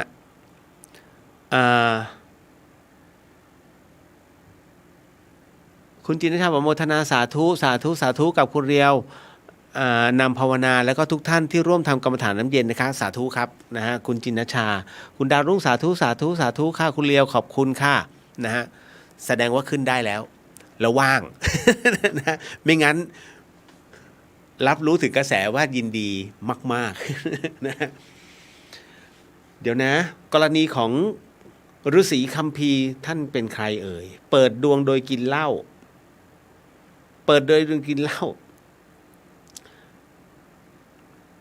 ไม่เคยเห็นนะ แค่ดื่มน้ำเมาก็ผิดศีลของฤาษีแล้วนะจ๊ะอย่าใช้คำว่าฤาษีเลย มันไปเสียสถาบันเขาเพราะว่าฤาษีหรือว่านักพรตนะครับหรือว่าโยคีเนี่ยท่านปฏิบัติดีนะเอาจริงนะฤาษีเนี่ยฮะเป็นผู้ปฏิบัติดีไม่ว่าจะเป็นศีล5ศีล6ศีล8นะฮะพอทำแบบนี้มันกลายเป็นการสนับสนุนนะแล้วก็แอบอ้างเหมือนกับต้องใช้พุทธิปัญญามากๆนะฮะสำหรับในสมัยผมเข้าใจนะว่าหลายๆท่านอาจจะต้องการสิ่งยึดเหนี่ยวทางใจแต่เราก็ต้องคือพุทธศาสนาเนี่ยสอนให้เกิดปัญญาด้วยนะฮะในการวิเคราะห์มันไม่จำเป็นว่าเฮ้ยเรื่องนี้ไม่น่าจะจริงเฮ้ยเรื่องนี้มันมีจริงเหรอพระพุทธองค์ท่านต้องเป็นแบบนั้นแบบนี้จริงเหรอนะฮะทุกอย่างใช้หลักกาลามสูตรในเรื่องของการพินิจพิเคราะห์นะจงอย่าเชื่อในสิ่งที่เรายังไม่ได้พิสูจน์ถ้าตรงไหนที่เรามองดูแล้วเข้าท่าและลองพิสูจน์แล้วเป็นกุศลกับตนจงเชื่อในสิ่งนั้นนะฮะอันนี้ต้องบอกว่าถ้าเปิดดวงเปิดยังไงฮะดวงนะฮะถ้าถามถึงโหราศาสตร์ผมก็เรียนนะแต่ผมเรียนไม่จบขี้เกียจท่องพูดตรงๆนะฮะแต่รู้แค่นั้นเองแต่ไปเปิดดวงให้โดยการกินเหล้าเนี่ยจบแล้วฮะจบตั้งแต่การกระทำแล้วแค่จิตคิดขึ้นมาดวงคุณก็วูบแล้วฮะเคยเห็นเหล้าสร้างคนไหมแค่นั้นแหละนี่แหละฮะฤาษีถ้าได้ยินนะฮะลองดูพินิจใหม่เนาะที่เขาฆ่ากันเนี่ยเพราะเหล้าขับรถชนคนตายก็เหล้านะครับตกลงเหล้าเนี่ยมันทำให้ดวงดีหรือดวงร่วงไปคิดเอาต่อมาการแสวงหาสาวบริสุทธิ์มาเป็นเจ้าแม่กวนอิมประจำศาลเจ้าฮะเพื่อให้พรคนไปไหว้นั้นสามารถทำได้ตลกฮะคุณต้องเข้าใจก่อนฮะว่าพระนางเมียวซ่านเนี่ยนะฮะกว่าจะเป็นเจ้าแม่กวนอิมได้ลำบากมากนะท่านทำบารมีมาเพราะฉะนั้นคุณจะมาตู่เอาใครสักคนซึ่งเป็นสาวบริสุทธิ์คุณดูหรือยังครับว่าบารมีสาวคนนั้นนะถึงหรือเปล่านะฮะแล้วก็ที่สำคัญทำเป็นเล่นนะไปให้พรคนอะไรมากมายแล้วบุญตัวเองไม่ถึงสมมุติว่าคนนี้เขาเป็นผู้ที่มีศีลมากกว่าทะลึ่งไปให้เนี่ยอายุสั้นนะกำลังมันไม่เท่ากันอันนี้ต้องเข้าใจนิดหนึ่งนะกำลังบุญคนเราไม่เท่ากันมันเหมือนกับต้องการโปรโมทศาลเจ้าหรือเปล่าใช้วิธีอื่นดีไหมฮะมันเหมือนไปลบหลู่ท่านพระแม่กวนอิมท่านเป็นโพธิสัตว์นะท่านไม่ได้มาเพื่อที่จะต้องการใครสักคนมาเป็นตัวแทนท่านนะฮะดูนิดนึงดูในเรื่องของบารมีนะครับดูในเรื่องของกำลังของบุญของตัวเองก่อนนะถ้าอยากอายุสั้นก็ไปก็แค่นั้นเองฮะ นะมันเป็นจุดขายซึ่งแคมเปญแบบนี้ไม่ควรมันเป็นแคมเปญที่ไปทอนอายุกันนะฮะไม่แนะนำจ้ะนะฮะผมขออนุญาตนะฮะนิดหนึ่งมาร์คไว้ก่อนว่าตอบแล้วอีกหนึ่งเรื่องล่าสุดเลยกะแล้วต้องดีดก็ดีดจริงๆนะคือดีดแบบโผล่เข้ามาใน Messenger ไงนิดหนึ่งกรณีการสร้างคอนโดกรณีคอนโดสร้างติดวัดบางสะแกนอกและมีคนในคอนโดมาร้องเรียนสำนักพุทธว่าวัดเสียงดังมีความเห็นว่าอย่างไรผมตอบเลยนะฮะจริงๆแล้วเนี่ยมันต้องมีกฎหมายเหมือนกับว่าห้ามสร้างคอนโดติดกับสถานที่ที่เป็นงานพระศาสนาเอาจริงมันควรจะมีกฎหมายเหมือนกับค่ายทหารน่ะคุณเชื่อไหมตรงไหนที่มีค่ายทหารเขาจะอนุญาตให้สร้างตึกไม่เกิน4ชั้นนะฮะอันนี้คือความมั่นคงแต่กรณีตรงนี้ถามว่าวัดผิดเหรอวัดเขามีมาตั้งนานแล้วคอนโดเพิ่งขึ้นนะฮะแล้วก็มาอยู่ตรงนี้นะฮะ เพราะฉะนั้นเนี่ยต้องบอกเลยฮะว่าการร้องเรียนไม่ว่าจะเป็นอะไรก็พระสวดเสียงดังนะฮะเอ้าตายก็สวดกันเองแล้วกัน นะฮะคือมันก็เริ่มแปลกๆแล้วมันจะให้ ศาสนาอยู่ยั้งยืนยงได้ยังไง ถ้าเจอคนประเภทนี้นะฮะหรือยุบวัดไหมเพื่อจะได้สร้างคอนโดเข้ามาในที่วัดอีกต้องการแบบนั้นหรือเปล่าฮะนะฮะเวลาฉลองกันก็ไปฉลองกันนะฮะแล้วก็เปิดคอนโดเปิดเพลง Happy Birthday กันเสียงดังๆพระก็ไม่ว่านะฮะเห็นไหมอันเนี้ยความผิดเกิดขึ้นที่คุณด้วยเพราะคุณดันไม่ดูก่อนว่าตอนที่มาซื้อเนี่ยมันติดวัดอยู่แล้วการติดวัดเนี่ยรับรู้อยู่แล้วว่ายังไงก็ตามมันต้องมีงานนะฮะทั้งมงคลอวมงคลเนี่ยเกิดขึ้นที่วัดก็คืองานทำบุญนะฮะฉลองกองเพลเลยก็ว่าไปนะฮะส่วนงานศพมันมีอยู่แล้วไงวัดน่ะนะฮะวัดจะมาจัดปาร์ตี้เหรอนะฮะมันก็กระไรอยู่ถูกไหมฮะเพราะฉะนั้นเนี่ยแน่นอนที่สุดเจอเสียงดังอยู่แล้วดีไม่ดีเมนเผาศพคุณจะเจอควันจากฟอร์มาลีนคราวนี้ละหาตึงเคยไหมฮะมีเชียงใหม่ยังมีอยู่เลยเขาเผากองฟอนพวกตากผ้าไว้นะฮะต้องทิ้งเพราะว่าควันที่มันออกจากกองฟอนนะฮะมันก็จะเป็นผงอาจจะเป็นผงกระดูกนะฮะซึ่งจริงๆมันแคลเซียมมันหนักอยู่แล้วมันน่าจะตกแต่มันอาจจะเป็นคือเขาก็เรียกว่าความเป็นอวมงคลน่ะมันก็ล่องลอยไปนะอวมงคลก็คืออาจจะเป็นเศษเสื้อผ้าที่กลายเป็นเท่าฐานแล้วมันก็ปลิวตามลมไปเกาะกับพวกผ้าห่มที่เขาผึ่งอยู่หรือว่าเสื้อผ้าเขาทิ้งเลยนะเมืองเหนือบางที่เขาทิ้งเลยฮะเพราะว่าถือว่าโอ้โหตายแล้วนะของคนตายไงนะฮะต่อให้สะบัดยังไงมันก็เขาก็ห่มกันไม่ลงอีกอันหนึ่งก็คือกลิ่นฟอร์มาลีนฮะอย่างที่ผมบอกว่าตอนนี้มันกลายเป็นเรื่องที่แปลกมากว่าเขาบังคับหรือว่าต้องฉีดฟอร์มาลีนทุกศพนะฮะเพื่อรักษาสภาพศพเพื่อเดี๋ยวก็เผาแล้วบางที่เข้าโรงเย็นหมดวัดในกรุงเทพเนี่ยเข้าโรงเย็นเกือบทั้งหมดนะฮะทุกศาลาเกือบทุกศาลาไม่ให้ทุกศาลานะฮะเพราะฉะนั้นเนี่ยถ้าอยู่ในโรง3 วันถ้าไม่ใส่โรงเย็นนะฮะอยู่ในโรง3 วันยังไม่เป็นไรนะฮะแต่ถ้า7 วันอาจจะมีแล้วแต่ถ้า3 วันยังไม่เป็นไรยังกรีดไม่ออกด้วยนะครับแล้วก็ในส่วนของถ้าเข้าโรงเย็นยิ่งไม่จำเป็นเลยฮะถ้าคุณเอาศพเข้าโรงเย็นนะฮะมันก็เหมือนกับคุณเอาเนื้อหมูฉีดฟอร์มาลีนไหมเนื้อหมูสดไปแช่เพื่อที่จะรอทำกับข้าวมันก็ไม่เน่าถูกไหมนี่แหละอารมณ์เดียวกันสภาพของผู้วายชนนะฮะไม่จำเป็นต้องฉีดฟอร์มาลีนที่สำคัญคำว่าตายแล้วฟื้นแทบไม่มีเกิดขึ้นในปัจจุบันนะฮะเพราะว่าวิทยาศาสตร์ก็ไม่รับรองนะฮะอันเนี้ยสมมุติว่าถ้าเป็นผมเนี่ยถ้าผมตายผมก็จะบอกนะฮะว่าอย่าฉีดฟอร์มาลีนผมนะฮะผมไม่รู้หรอกว่าจะฟื้นหรือเปล่าแต่ว่าไม่ชอบ ไม่ชอบ แค่นั้นเลยมันทำให้เห็นไหมเขาต้องยัดพวกสำลีไว้ที่จมูกที่หูนะฮะเพราะว่า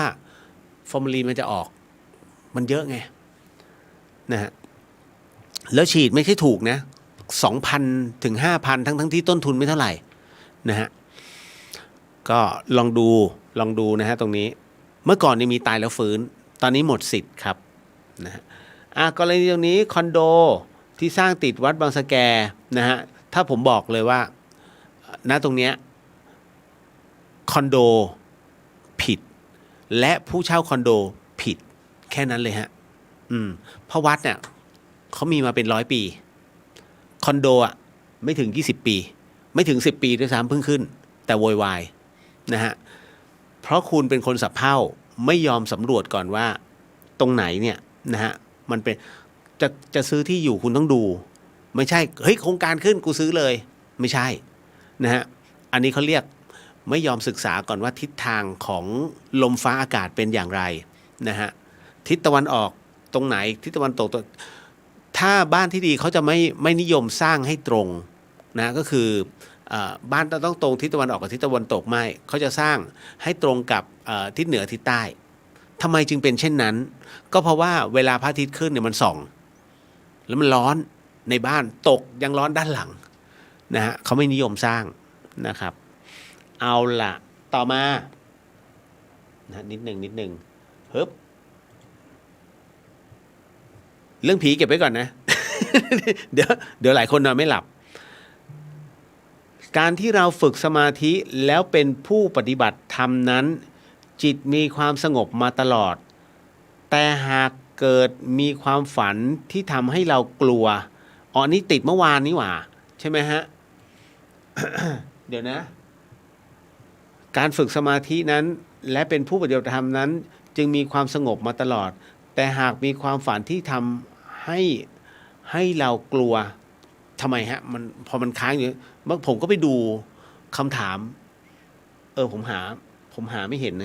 นะฮะทำให้เราเกิดความกลัวใช่ไหมฮะหมายถึงว่าเป็นคนที่ฝึกสมาธิอยู่แล้วก็เป็นผู้ปฏิบัติธรรมอยู่แล้วนะฮะจิตมันสงบตลอดแต่พอเกิดว่าฝันทำให้เรารู้สึกว่าเกิดขึ้นนะมีอาการกลัวในความฝันนั้นนะซึ่งไม่เคยเกิดขึ้นมานานแล้วใช่ไหมอันนี้คล้ายๆคุณเหลงเลย อารมณ์เดียวกันนะฮะผมจะบอกว่าอย่างที่บอกครับว่าความฝันเนี่ยมันเกิดขึ้นด้วยกัน4อย่างนะก็คือกรรมบันดาลนะฮะเทพสังหรณ์จิตอาวรณ์ธาตุกำเริบทั้งหมดมันถูกจัดสรรให้เป็นความฝันทั้งหมดต่อให้คุณฝันเรื่องความรักนะฮะโอ้ยเจอชายหนุ่มรูปหล่อหรือว่าโอ้ยเจอสาวสวยในความฝันนะฮะเรามีนัดกับสาวสวยอันนี้เขาเรียกกรรมบันดาลมันเอาภาวะที่คุณไปประสบพบเจอมาตั้งแต่ในอดีตเลยฮะตั้งแต่สมัยคุณเด็กๆเลยนะฮะรับรู้และมีความจำนะมีสัญญาเกิดขึ้นเนี่ยมันบันทึกลงไปในตัวจิตในหัวใจพอมันบันทึกทั้งหมดทั้งมวลเนี่ยทุกอย่างมันเก็บเอาไว้แล้วพอมันมีโอกาสคลื่นสมองทำงานปุ๊บมันจะดึงเอา Data ที่คุณเคยเก็บไว้เนี่ยทั้งหมดทั้งมวลมาประติดประต่อเป็นเรื่องเป็นราวเพราะว่ามันมีจุดกระตุ้นนั้นที่ทำให้คุณเกิดความฝันขึ้นหรือเป็นจุดกระตุ้นที่ทำให้เกิดภาพที่เป็นเรื่องเป็นราวขึ้นมันเป็นเพราะว่าก่อนที่คุณจะหลับลงคุณไปประสบพบเจอเรื่องอะไรอย่างเช่นดูละครซึ้งๆดูละครฆาตกรรมไปเสพข่าวที่มันมีเรื่องราวแบบนี้นะฮะหรือว่ามาฟังเรื่องผีนะฮะมันก็เลยทำให้การปรุงแต่งจากคลื่นสมองเนี่ยมันไปดึงเอา Data ที่เราเคยประสบพบเจอมาเนี่ยเขาเรียกกรรมบันดาลเอามาประติดประต่อเป็นเรื่องเป็นราวที่ทำให้คุณรู้สึกว่ากลัวแล้วก็ทำให้จิตนั้นเกิดอาการหวั่นไหวเกิดขึ้นนี่ฮะนี่เขาเรียกกรรมบันดาลนะฮะส่วนเทพสังหรณ์แน่นอนที่สุดนะฮะเราไปเนี่ยแต่ละพื้นที่ไปกราบไหว้บูชาสิ่งศักดิ์สิทธิ์ทั้งหมดทั้งมวลวันหนึ่งปรากฏว่ามีผู้ชายคนหนึ่งแต่งชุดขาวมาเลยบอกว่าถือศีลบ้างนะอย่าไปพ่องศีลแล้วบุญจะเกิดขึ้นสิ่งดีๆจะเข้ามาโอ้โหพอตื่นขึ้นมาเสร็จปุ๊บหุยมีคนมาบอกโอ้ยฉันต้องนี่แหละปฏิบัติถือศีล8พอถือศีล8เสร็จปุ๊บพอออกศีล8ปุ๊บไปซื้อหวยถูก เขาเรียกว่าเทพสังหรณ์นะฮะ มาถึงในส่วนของจิตอาวรณ์หมายถึงความห่วงหาอาทรเรามีความรู้สึกว่าเป็นห่วงใครสักคนหนึ่งเรามีความรู้สึกว่าอยากจะช่วยเหลือเกื้อกูลกับบุคคลท่านนี้หรือว่าอุ๊ยน้องหมานะที่นี่มันได้รับความทุกข์ทรมานถ้าเราจะเมตตาอย่างนี้ในฝันเนี่ยมันก็จะเข้ามาเลยนะว่ามีการเข้ามาขอบคุณมีการเข้าไปช่วยเหลือไปบริจาคที่นู่นที่นี่ที่นั่นนะฮะแล้วก็ทำให้ทุกคนให้คุณมีใจที่มันอิ่มเอิบในเรื่องของการทำบุญก็คือเด็กๆอาจจะเข้ามาแล้วก็ร้องเพลงห้อมล้อมตามแต่ตัวคลื่นสมองมันสร้างอันนี้เขาเรียกจิตอาวรณ์ธาตุกำเริบไม่ต้องบอกเลยนั่นคือการที่คุณไม่สบายแล้วมันอ่อนกำลังนอนอยู่กับเตียงแล้วก็มันมีความรู้สึกว่าเฮ้ยไม่ไหวแล้วหลับดีกว่าแล้วมันเกิดความฝันฮะแล้วฝันต่างๆนานามันเกิดขึ้นนะฮะฝันเป็นตุเป็นตะนี่นู่นนั่นนะฮะ มันนั่นน่ะคือสิ่งที่เขาเรียกว่าธาตุกำเริบนะฮะมันเกิดขึ้นทั้งหมดทั้งมวลไอ้ตัวธาตุนี่แหละมันจึงทำให้คุณได้ฝันต่างๆนานาจากไอ้3 ข้อแรกเก็ตเนาะจบ กระบวนการนี้ติ๊กเอาไว้ก่อนการบรรจุพระบรมสารีริกธาตุลงในองค์พระนั้นควรบรรจุที่ส่วนไหนดีคะแล้วอะไรนะการบรรจุและควรบรรจุพร้อมหัวใจพระพุทธเจ้าได้ไหมเอ่ยเอาจริงนะ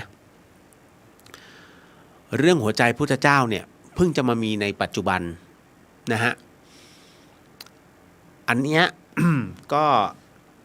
ครูบาอาจารย์หลายๆท่านก็โมทนาสาธุในสิ่งที่เราชาวพุทธได้ทำตรงนั้นนะแต่ถามว่ามีความจำเป็นมากน้อยแค่ไหนหัวใจพุทธเจ้าทำไมไม่เอาธรรมะพุทธเจ้า เดี๋ยวโดนด่าแกเลียวคำถามนี้ย้อนกลับไปเพราะพุทธองค์ไม่สรรเสริญในเรื่องของวัตถุนิยมแม้แต่พุทธรูปท่านก็ไม่ให้สร้างนะฮะผู้ใดเห็นธรรมผู้นั้นเห็นเราเรื่องนี้คือเรื่องจริงฮะนะเพราะฉะนั้นสมัยก่อนจำได้ไหมตอนนี้พังไปแล้วชีวิตนะใครนะที่เมื่อก่อนอยู่วัดสามแยกผมจำชื่อไม่ได้แล้วเอาเท้าเนี่ยไปเหยียบพระพุทธรูปแล้วท่านก็บอกว่าแล้วนายคนนี้ก็บอกว่าเพราะศึกไปแล้วนายคนนี้ก็บอกว่าในพระวินัยนั้นไม่ได้บอกเลยให้สร้างพระพุทธรูปแล้วถามว่าพระทั่วประเทศนั้นมีรูปใดเนี่ยออกมาคัดค้านไหมไม่มีเพราะคนคนนี้พูดจริง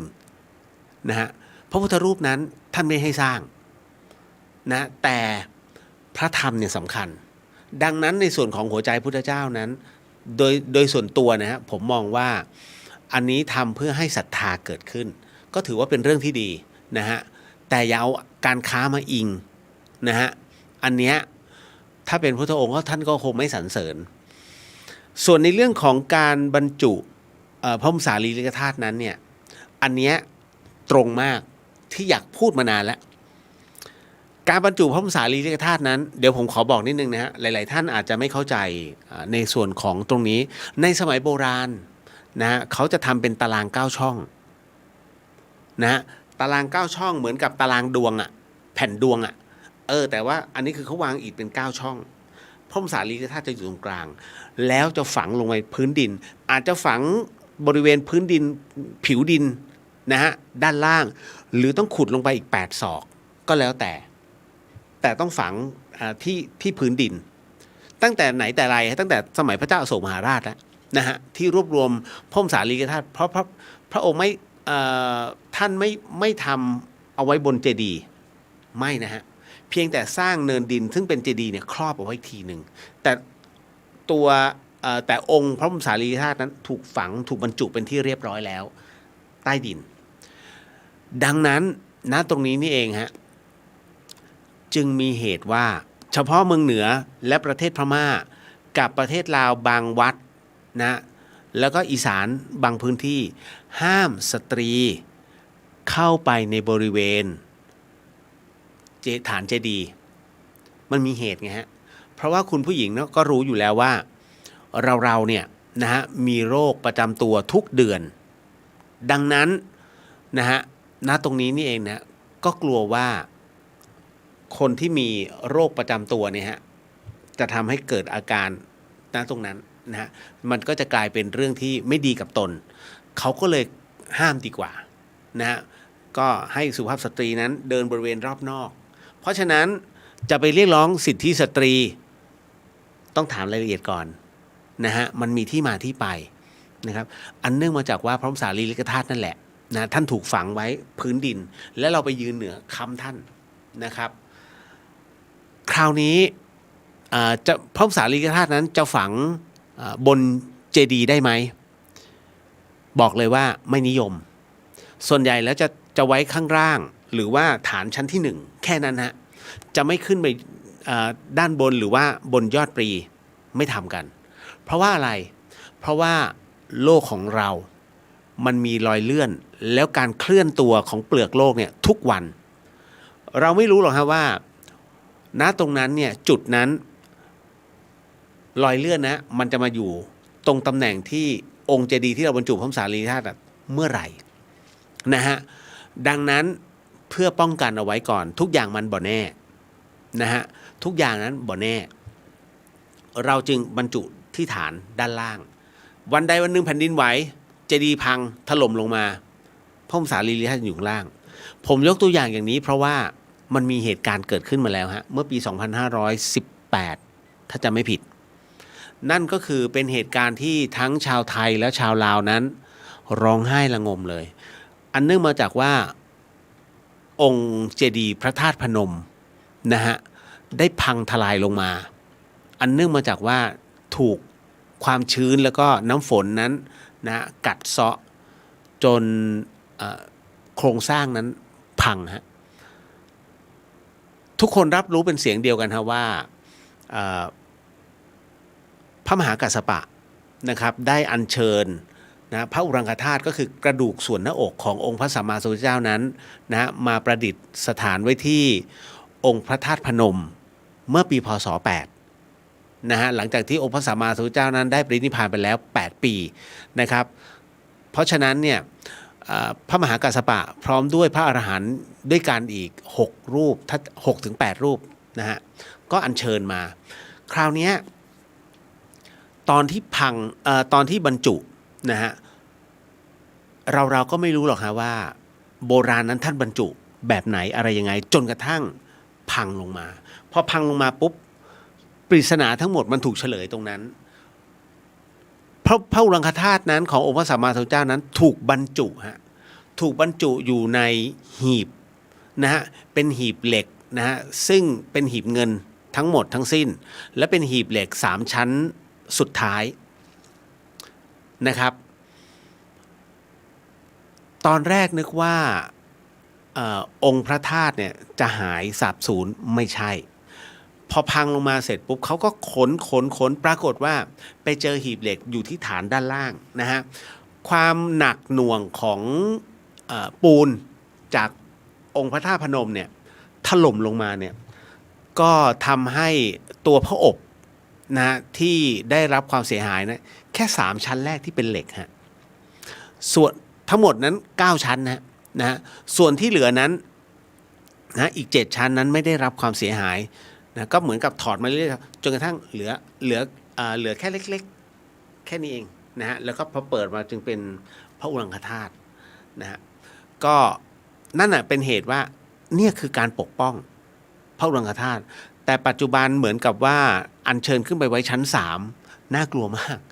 เอาจริงน่ากลัวมากนะเพราะว่าเราไม่รู้ว่าประเทศไทยจะพบกับรอยเลื่อนหรือว่าการแผ่นดินไหวครั้งใหญ่ทีเมื่อไหร่เนี่ยฮะนี่คือเป็นเหตุและเป็นสาเหตุนะว่าทำไมโบราณจึงฝังพระธาตุเนี่ยเอาไว้ที่พื้นดินทั้งหมดทั้งมวลละเอียดเนาะ นะฮะพี่นุชพรพันธ์สวัสดีครับพี่สวัสดีครับนะฮะก็ผ่านไปนะฮะแล้วก็จะบรรจุพร้อมกับจะบรรจุช่วงไหนใช่ไหมของพระพุทธรูปจริงๆพระบรมสารีริกธาตุท่านเอาไว้ที่เจดีย์แต่ถ้าเป็นพระนะฮะส่วนใหญ่ก็ไว้ที่ฐานนะครับหรือว่าเอาไว้ที่ตรงด้านหลังตรงฐานบัวส่วนใหญ่เขาไว้ฐานบัวจะเจาะช่องแล้วก็ใส่ไว้นะฮะจะไม่นิยมเจาะไปที่ตัวองค์พระนะฮะเพราะถือว่าพระปฏิมานั้นเป็นรูปที่แทนองค์พระสัมมาสัมพุทธเจ้านะครับส่วนใครหลายๆคนที่สงสัยว่าเฮ้ยแล้วทำไมพระปฏิมาแต่ละพื้นที่นั้นหน้าไม่เหมือนกันเลย สังเกตไหมเขาโครงของหน้าเนี่ยถ้าเป็นวัดหลวงจะเป็นช่างหลวงนะฮะซึ่งมีความพิถีพิถันถ้าเป็นพระรอบนอกหรือว่าเป็นวัดบ้านๆเนี่ยทำไมหน้าแปลกๆวะ สังเกตไหมฮะหลวงพี่ภัสกรบอกว่าส่วนใหญ่แล้วให้สังเกตว่าช่างคนไหนที่เป็นคนปั้นหน้าพระจะเหมือนไปทางช่างคนนั้นอารมณ์ว่า ศิลปะใครศิลปะมัน อารมณ์นั้นจริงๆฮะก็จะแล้วแต่ลองดูครับมีแบบงามบ้างนะฮะออกงามๆสวยๆงามอ่ะนะฮะแล้วก็อาจจะเป็นแบบก็มีเยอะฮะเยอะนะครับเพราะฉะนั้นเเรื่องพระพักตร์นะครับก็เป็นเรื่องที่แล้วแต่ความเข้าใจของแต่ละคนเนาะนะฮะพี่มาลีสวัสดีค่ะรายงานตัวค่ะสวัสดีครับพี่นะฮะขออนุญาตดูอันนี้ก่อนนะฮะ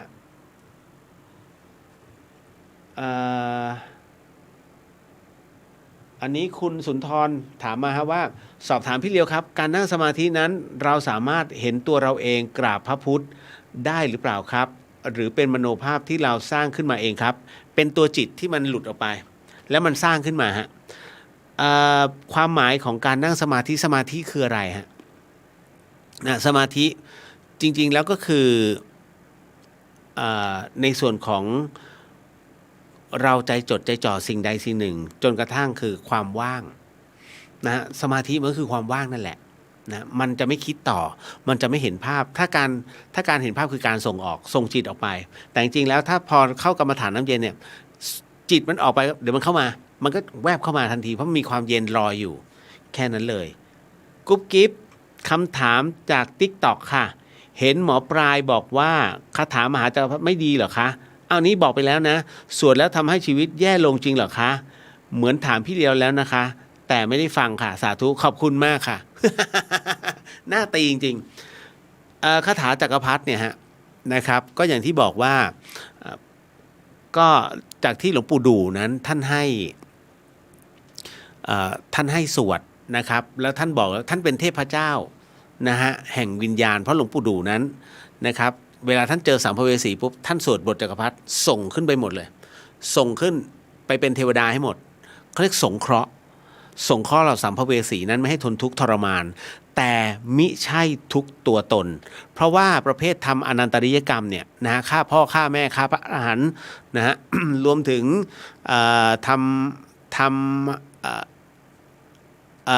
ทำให้พระเจ้านั้นนะได้ทรงห่อเลือดแล้วก็สุดท้ายคือทำสงฆ์แตกแยกนะฮะอันเนี้ยไม่สามารถเพราะว่าถือว่าเป็นกรรมหนักมากนะฮะแล้วก็บทจักรพรรดินั้นนะต้องบอกว่าการสวดมนต์น่ะก็คือการทำสมาธินั่นเองเป็นสมาธิเคลื่อนไหวแต่การสวดมนต์นั้นเกิดประโยชน์ฮะเพราะว่าทำให้ใจเรานิ่งบทสวดมนต์ไม่มีบทไหนแล้วฮะที่ทำให้ชีวิตตกต่ำนะฮะถ้าชีวิตจะตกต่ำจริงๆจากการสวดมนต์ผมว่าไม่ใช่บทสวดมนต์แต่เป็นที่การกระทำและวาระของจิตและกรรมเป็นตัวตั้งนั่นเองถ้าเราคิดเรื่องมันเป็นอกุศลเป็นเรื่องของผลลบมันจะเกิดผลลบทันทีผมถึงได้บอกว่าคนเราอย่าพยายามรับพลังลบมันเยอะเกินไปอะไรคือพลังลบข่าวต่างๆฮะในเรื่องของการฆ่ากันหรือว่าอะไรฟังนะ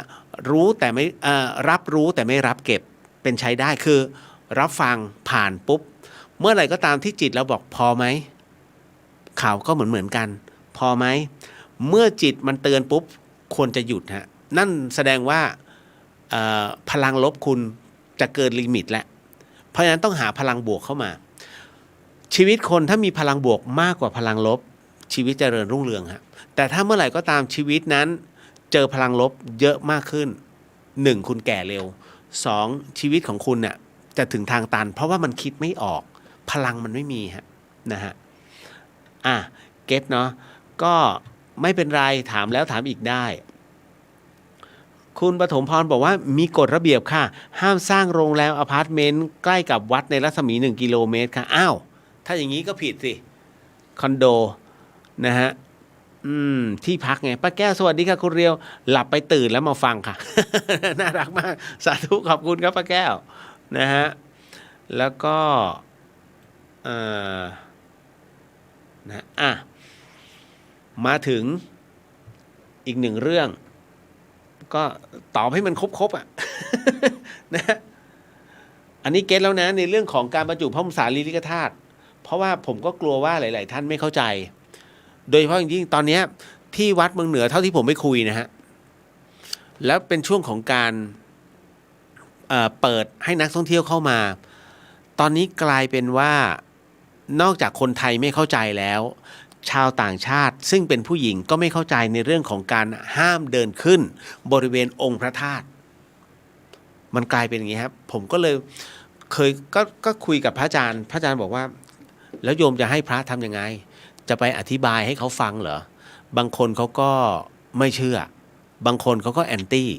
นะบางคนเขาก็ดื้อดึงดันนะมันก็กลายเป็นว่าเราไปห้าม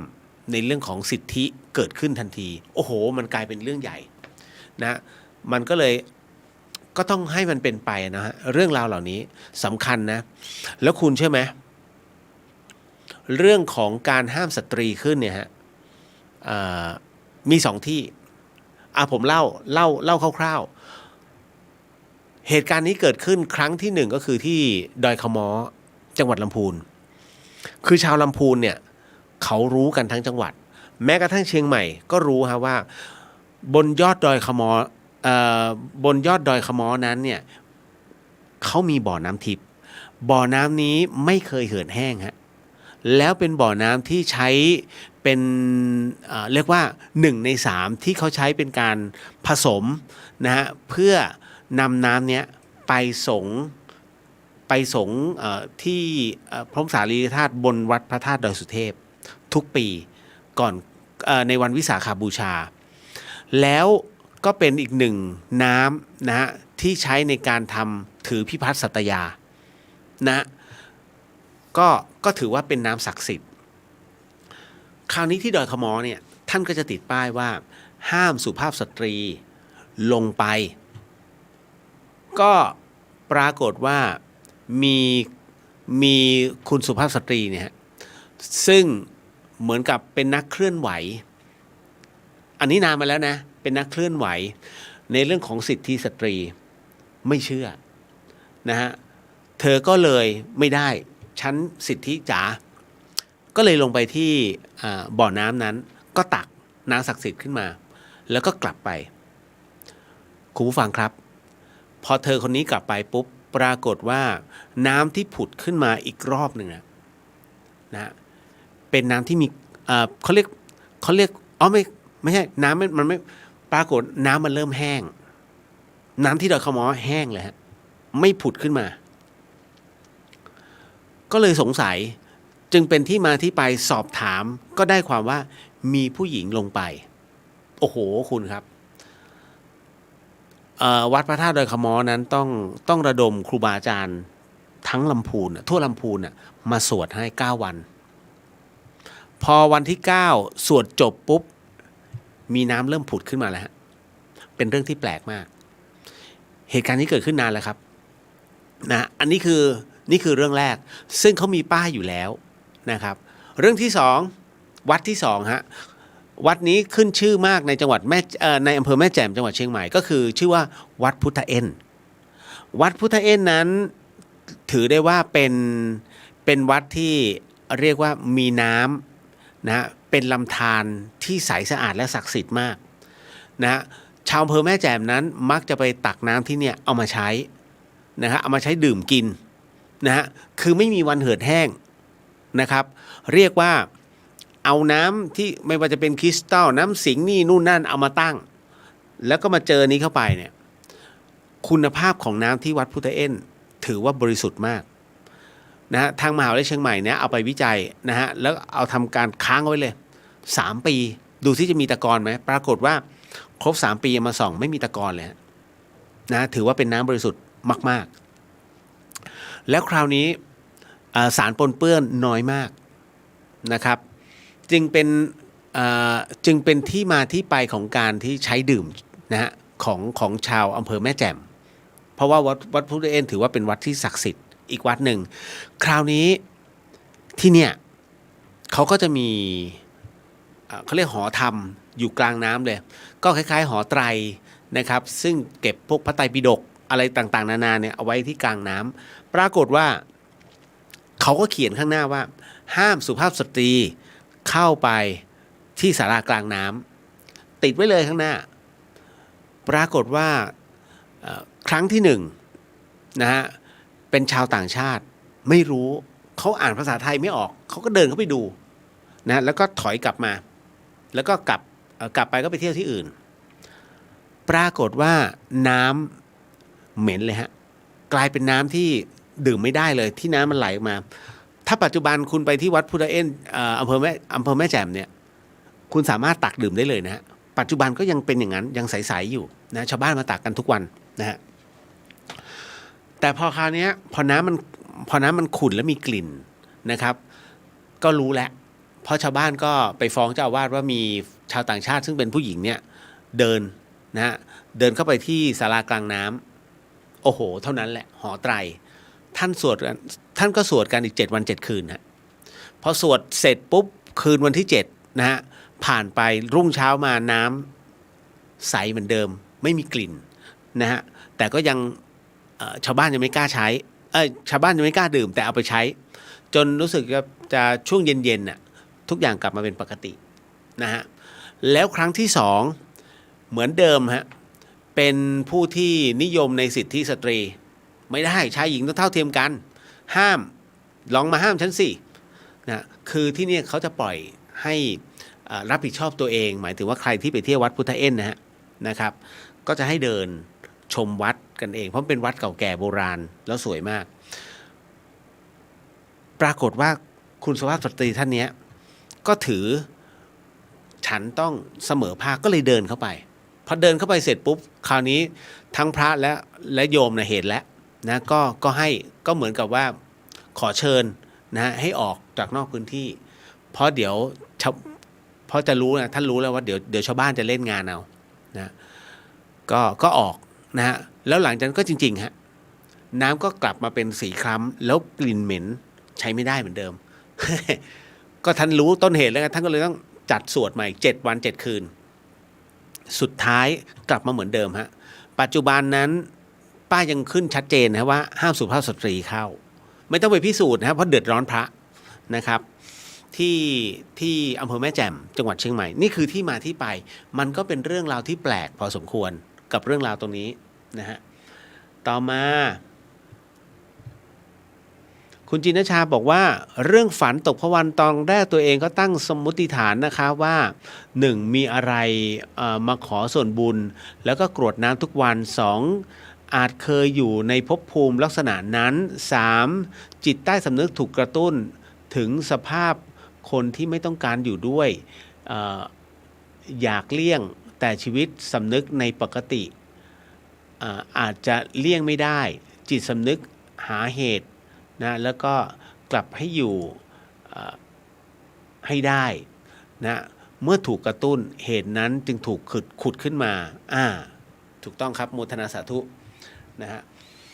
ก็อย่างที่บอกนะฮะที่มาที่ไปมันประมาณนี้นะครับคุณปิยรัตน์วันนี้ทัน ดีใจจังค่ะสวัสดีทุกท่านนะคะนะ2 เพจเลยนะครับก็เข้าสู่คำถามต่อไปการที่มีคนบอกว่าเลิกเหล้าเพื่อเรามาอีกแล้วฉันเลิกเหล้าเพื่อเธอนะ เคยได้ยินไหมฮะน้องๆผู้ชายหลายๆคนนะฮะ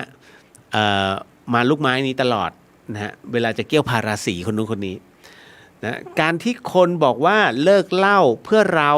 ทำไมมันรู้สึกดีก็ไม่รู้นะคะเอาน้องตกหลุมเขาไงคะ นะฮะมันเหมือนเราสำคัญกับเขาจริงๆนะฮะไม่จริงหรอกค่ะน้องนะฮะน้องกำลังคิดว่าตัวเองคือคนสำคัญน้องกำลังตกหลุมเขานะฮะการที่มีคนมาบอกว่าเนี่ยเราเลิกเหล้าแล้วนะเราเลิกเพื่อเธอน้องไม่ถามกลับไปตอนที่มึงกินเพื่อใคร ถูกไหมฮะเพราะฉะนั้นเรื่องเล่ามันเป็นเรื่องของความอยากถ้าอยากจะกินมันก็กินอยากจะเลิกเพื่อให้ดูดีมันก็ยกคำตรงนี้ขึ้นมาให้เรานั้นเป็นไอดอลแต่จริงไม่ใช่หมดโปรเมื่อไหร่มันก็กลับไปกินเหมือนเดิมเอาจริงนะฮะแล้วก็มันเหมือนเราสำคัญกับเขาจริงๆไม่ใช่ฮะน้องกำลังหลงในคำพูดนะฮะณตรงนี้ นะครับมันเป็นมันคือบ่วงที่เขาวางเอาไว้อะนะฮะคำพูดที่เป็นบ่วงที่ทำให้น้องรู้สึกดี แล้วพอรู้สึกดีปุ๊บเฮ้ยมันเหมือนกับน้องคือแรงบันดาลใจให้เขานะฮะจริงๆไม่ใช่นะอย่างที่ผมบอกอะมันเริ่มเองเริ่มกับเพื่อนเหมือนกับบุหรี่นี่ฉันเลิกบุหรี่เพื่อเธอนะไม่ใช่ไม่ได้พูดสักคำให้แกคาบเอาไว้นะฮะมันก็แค่มวลเล็กๆอ้าปากก็หลุดแล้วแต่คราวนี้ทำไมยังคาบอยู่เขาพอใจแบบนั้นนะยินดีพอใจนะครับก็เหมือนผู้ชายคนหนึ่งอะนะฮะโอ้โหนะประมาณว่ามีหญิงสาววัยกลางคนคนหนึ่งสัมภาษณ์คุณตาทำไมผิวยังเต่งตึงอยู่เลยคุณตาดูแลสุขภาพยังไงคะทั้งที่เห็นคุณตาสูบบุหรี่จัดมากอ๋อก็ผมเป็นคนที่สบายดื่มเหล้าสูบบุหรี่แล้วก็กินทุกอย่างแหละปิ้งย่างนะฮะผมชอบนะมันก็เลยทำให้ผมมีสุขภาพเช่นนี้แต่ผมเพิ่งอายุ31เองนะ นะไม่ใช่อายุ70ผมเพิ่ง31นะอารมณ์ว่ามันแก่แล้วนะนี่แหละมันทำลายสุขภาพไงเพราะฉะนั้นเนี่ยไอ้เรื่องราวเหล่านี้นะครับก็เลยต้องบอกว่าจงใช้วิจารณญาณให้เยอะๆคำพูดคือบ่วงร้ายนะฮะคำพูดที่ดีก็คือบ่วงร้ายต้องพิจารณาตามเหตุปัจจัยเนาะนะฮะคนเรานั้นจะเดินทางจะไปให้สุดกู่มันก็ต้องดูว่ามันมีแรงเชียร์ที่จริงใจมากน้อยแค่ไหนนะถ้ามันมีแรงผลักดันที่ทำให้เรานั้นไปถึงจุดหมายได้จงเชื่อสิ่งนั้นทำเลยนะฮะแต่ถ้าเป็นคำพูดที่ยกยอปอปั้นอย่าไปหลงลมนะฮะเพราะทุกอย่างนั้นบ่แน่นะครับก็เลยบอกเอาไว้แต่ว่าคนที่ยกน้องมาเป็นแบบนี้เป็นคนที่น่ากลัวน้องจะบอกว่าเขาเป็นคนดีไหมผมก็จะบอกเสมอว่ามันบ่แน่ผมใช้คำพูดหลวงพ่อชานะทุกสิ่งอันมันบ่แน่เพราะว่าวันนี้เราไม่รู้หรอกว่า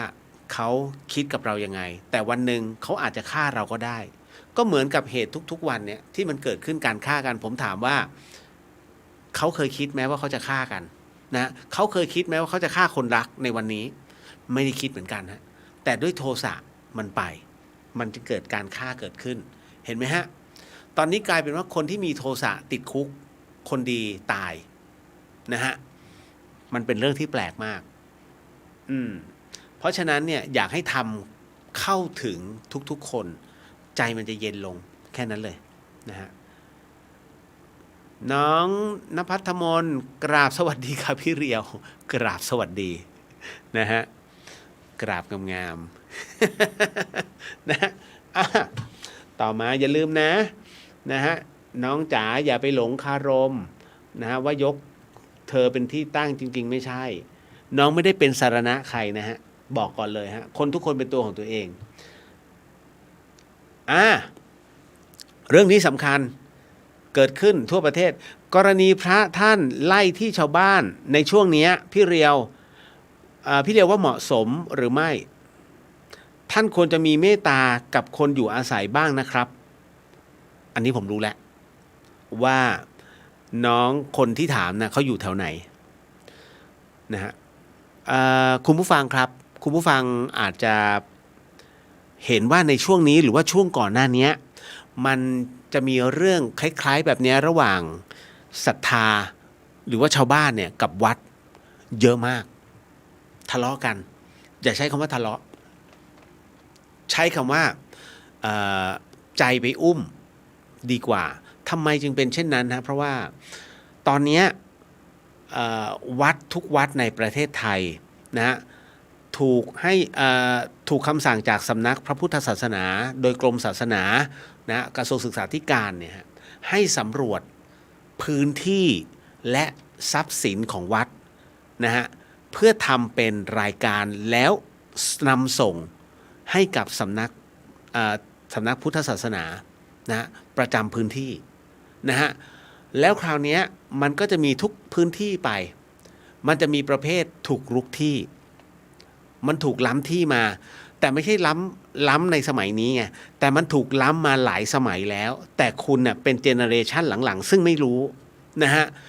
แรกๆมันเป็นการตกลงระหว่างปากต่อปากกับอดีตเจ้าอาวาสซึ่งน่าจะเป็นคุณทวดท่านนะคุณทวดของคุณไปไปตกลงขอพื้นที่เนี้ยเพื่ออาศัยอยู่ชั่วคราวกับอดีตเจ้าอาวาสอาจจะเป็นอีก2รุ่นเหนือไป2รุ่นจากปัจจุบันเช่นเดียวกันไงในสมัยรุ่นคุณทวด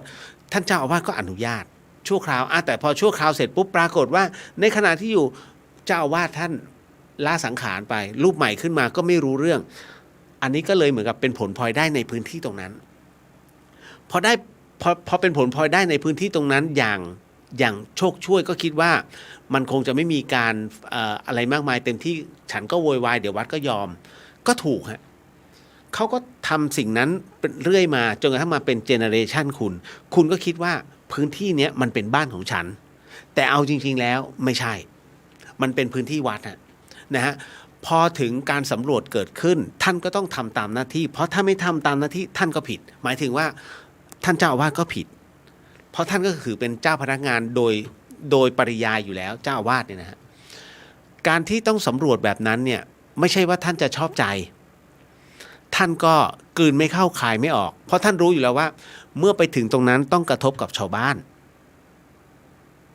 ถ้าท่านต้องการทำแบบนี้ตั้งแต่ตอนแรกนะคุณนะถูกไล่ไปนานแล้วแต่บังเอิญมันเป็นคำสั่งไงฮะมันเป็นคำสั่งของกระทรวงขึ้นมาท่านจึงต้องจำเป็นต้องทำณบัดนี้ผมพูดถูกไหมนะดังนั้นทั่วประเทศตอนนี้ชาวบ้านจึงมีปัญหากับวัดกลายเป็นว่าศรัทธาเสียไหมเสียสิแต่มันจำเป็นไงฮะพอคือเขากำลังจัดระเบียบอยู่แล้วคราวนี้คุณต้องให้ความเป็นธรรมกับวัดด้วยนะฮะถ้ามันไม่ใช่ที่วัดท่านไม่กล้าไล่หรอกแต่บังเอิญมันเป็นที่วัดแล้วคราวนี้เมื่อสมมุติว่าคุณยอมว่ารู้เป็นที่วัด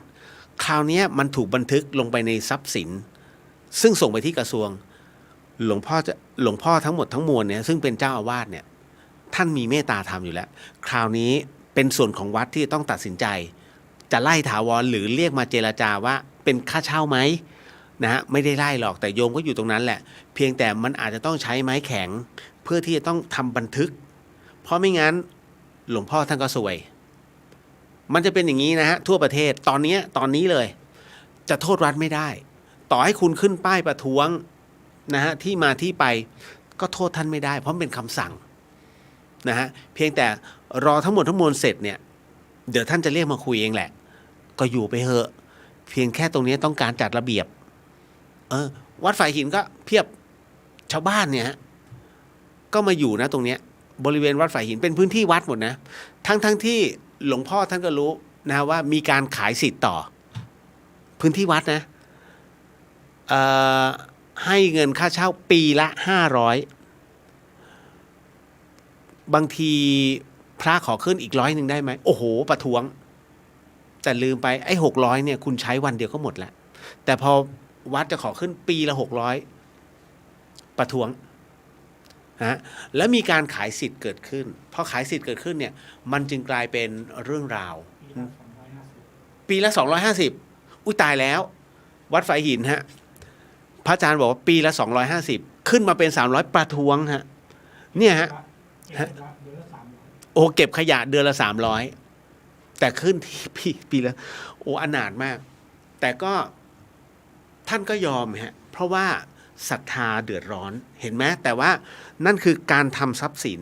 เพื่อที่จะส่งไปยังสำนักพระพุทธศาสนาซึ่งณตรงเนี้ยมันกลายเป็นเรื่องละหองละแหงคือโยมไม่เข้าใจแล้วจะให้พระอธิบายทั้งหมดทั้งมวลพอโยมคิดว่าตัวเองต้องถูกไล่แน่ๆถามว่าใครจะฟังเจ้าอาวาสถูกไหมฮะนี่แหละเรื่องมันจึงเกิดขึ้นแบบนี้ผมก็เลยไล่เรียงให้ฟังว่าที่มาที่ไปมันเป็นยังไงอันนี้เก็ตนะเนาะนะฮะอย่าไปโทษท่านไม่เกี่ยวถ้าท่านไล่ไปนานแล้วนะไม่มาให้มาอยู่กันแบบนี้แต่ไหนแต่ไรนะครับมันเป็นคำสั่งนู่นถ้าจะต้องประท้วงไปเลย กรมศาสนา ทำให้พวกข้าเดือดร้อน อ่ะฮะ คุณจินชาว่าเปลี่ยนชื่อเพจเป็นพี่เลียวสอนน้องน่าจะดีเหมือนกันนะคะ อันนี้น้องสาวินีบอกว่าสวัสดีค่ะอากาศที่ไอร์แลนด์แปลกไปร้อนเหมือนที่ไทยเลยค่ะได้ข่าวเหมือนกันว่าอังกฤษขึ้นมาเป็น41องศาใช่ไหมนะฮะอีฟไม่ใช่แค่วัดพุทธวัดคริสต์ก็เหมือนกันค่ะเอาจริงดิโดนเหมือนกันเลยฮะนะวัดคริสต์ก็ไม่รอด มันเป็นอย่างนี้จริงๆนะมันเป็นสำนักมันเป็นคำสั่งนะครับอ่ะไหนๆก็ไหนๆเรื่องหลอนไหมเพราะมันชื่อเดอะเฮียนน่ะผมไม่เปิดซาวเพราะเดี๋ยวกลัวเดี๋ยวหลอนกันนะฮะสัญญาว่าไม่เปิดซาวคุณผู้ฟังครับนิดนึงแล้วกันเรียกว่าสลับสับเปลี่ยนแต่มันมีคำถามที่เล่าเพราะว่ามันเกิดคำถามเกิดขึ้นในท้ายเรื่องนี้นะฮะมันก็เลยจำเป็นนะคุณผู้ฟังครับสิ่งที่ผมกำลังจะเล่าให้คุณผู้ฟังได้ยินได้ฟังเรื่องราวต่อไปนี้นั้นอย่าเชื่อนะฮะให้ฟังหูไว้หูแล้วก็ใช้วิจารณญาณทุกครั้งในการรับฟังเรื่องราวประเภทนี้ข้อสำคัญเนี่ยอยากให้คุณผู้ฟังได้ฟังเป็นนิยายเพราะว่าอยากให้คุณผู้ฟังได้ใช้หลักกลามสูตรเนี่ยพิจารณาเรื่องราวเหล่านี้นะฮะรับรู้แต่ไม่รับเก็บจำคำนี้ไว้ให้ดีนะฮะเพราะว่าถ้ารับเก็บปุ๊บจิตคุณจะเอาไปเป็นเครื่องในเขาเรียกไปทำงานต่อในความฝันมันจะเกิดเป็นความน่ากลัวแต่ทั้งนี้ทั้งนั้นมันก็อยู่ในพื้นฐานของการขจัดเราเพิ่งฝึกกรรมฐานน้ำเย็นไปใช้ให้เป็นประโยชน์ฮะเรื่องตรงนี้นะฮะน้องท่านหนึ่งส่งมาว่ามีเรื่องจะเล่าให้ฟังครับพี่เรียวน้องบอกว่าก็คือเรื่องนี้เกิดขึ้นที่สมัยผมยังอยู่ในชั้นมัธยมราวๆปี2536นะฮะน้องเขาบอกว่าจำได้ว่าเพื่อนคนหนึ่งของผมชื่อว่ายุ่งนั้นเป็นมีนิสัยว่าเป็นคนขี้กลัวครับเป็นคนที่ขี้กลัวมาก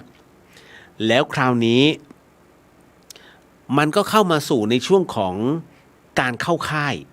เป็นการเข้าค่ายอบรมนักเรียนใหม่3 วัน 2 คืนไอ้ยุ่งนั้นก็มาอยู่ในกลุ่มของผมครับพี่เลียวแล้วกลุ่มผมนะมีทั้งหมด10 คนซึ่งก็โดนให้ไปนอนนะฮะที่ห้องเรียนของน้องๆชั้นป.3 โดยก่อนหน้านี้ก่อนที่จะปิดเทอมใหญ่นะน้องเขาบอกก่อนปิดเทอมใหญ่เนี่ยในภาคเรียนที่แล้วมีนักเรียนชั้นป.3 กับป.2 เป็นพี่น้องกันเขาโดนรถชนตายที่หน้าโรงเรียนฮะตอนข้ามถนนแล้วมันก็มีเสียงล่ำลือว่าในวันสุดท้ายของการสอบนะก่อนปิดภาคเรียนครั้งที่แล้วเนี่ยตอนเย็นๆมีครูแล้วก็นักเรียน5 คนโดนหลอกจนทำให้ต้องรีบกลับบ้านไปพร้อมกันหลังจากนั้นเดือนกว่าๆก็มาถึงวันนี้ครับนะก็คือวันที่นักเรียนใหม่ชั้นม.4 จะต้องเข้ามาอบรมแล้วก็ละลายพฤติกรรมจึงมีการเข้าค่ายเกิดขึ้น3 วัน 2 คืนนะฮะน้องเขาบอกว่าคราวนี้พอเราเอาข้าวของมาเก็บที่พักเนี่ยก็ต้องทำการเข้ารับฟังการอบรมบรรยาย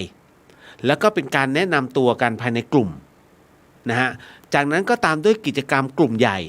กว่า200 คนครับพี่เลียวน้องบอกว่าพอกินข้าวเย็นเสร็จปุ๊บ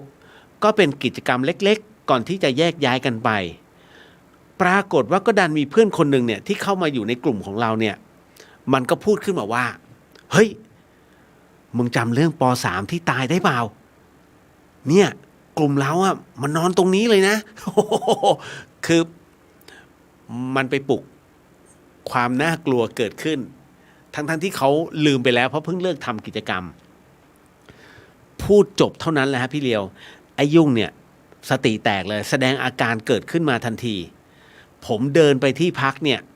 นะฮะพอเดินมาถึงที่พักก็ปรากฏว่ามันต้องมีการแยกย้ายกันอาบน้ำผมก็อยากจะอาบเป็นคนสุดท้ายพี่เพราะว่าจะได้ไม่แย่งกับใคร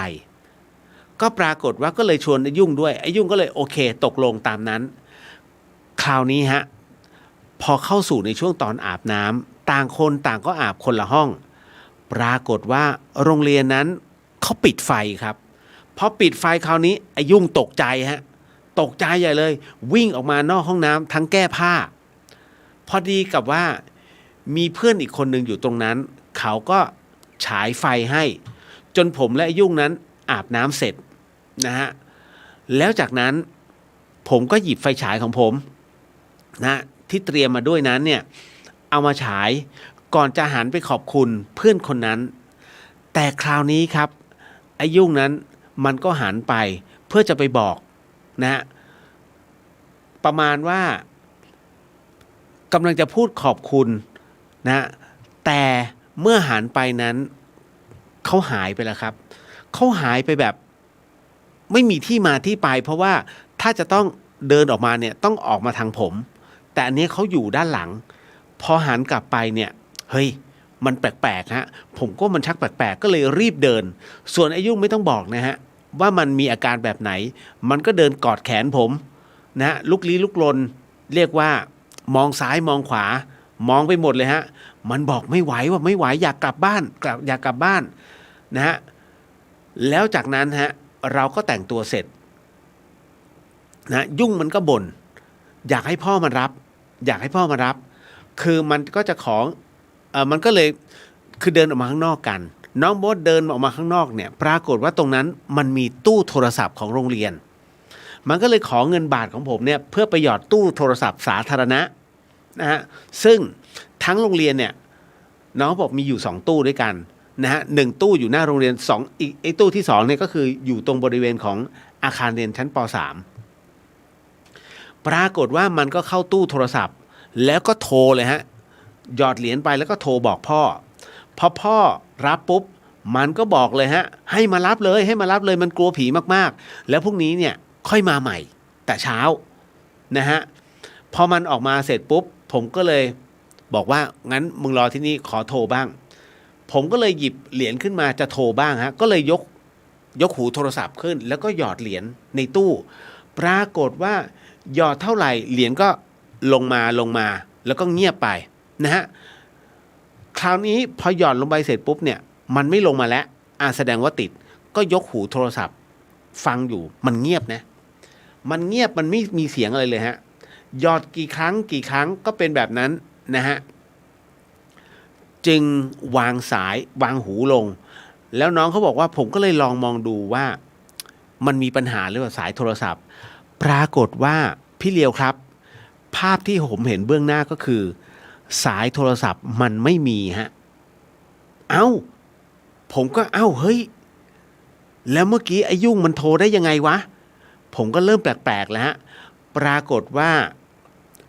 พอเดินออกมาเนี่ยเก็บอาการเพราะว่าถ้าพูดไปไอ้ยุ่งสติแตกแน่ๆนะมันก็มีเสียงโทรศัพท์ดังขึ้นในตู้ด้วยความที่เขาก็ไม่มั่นใจแต่ก็ไม่กล้ารับเลยบอกยุ่งพ่องโทรมานะพ่องโทรมานะปรากฏว่ายุ่งมันก็เลยเข้าไปรับพอไอ้ยุ่งเข้าไปรับมันรีบวางสายแล้วก็วิ่งออกมาครับพี่เลียว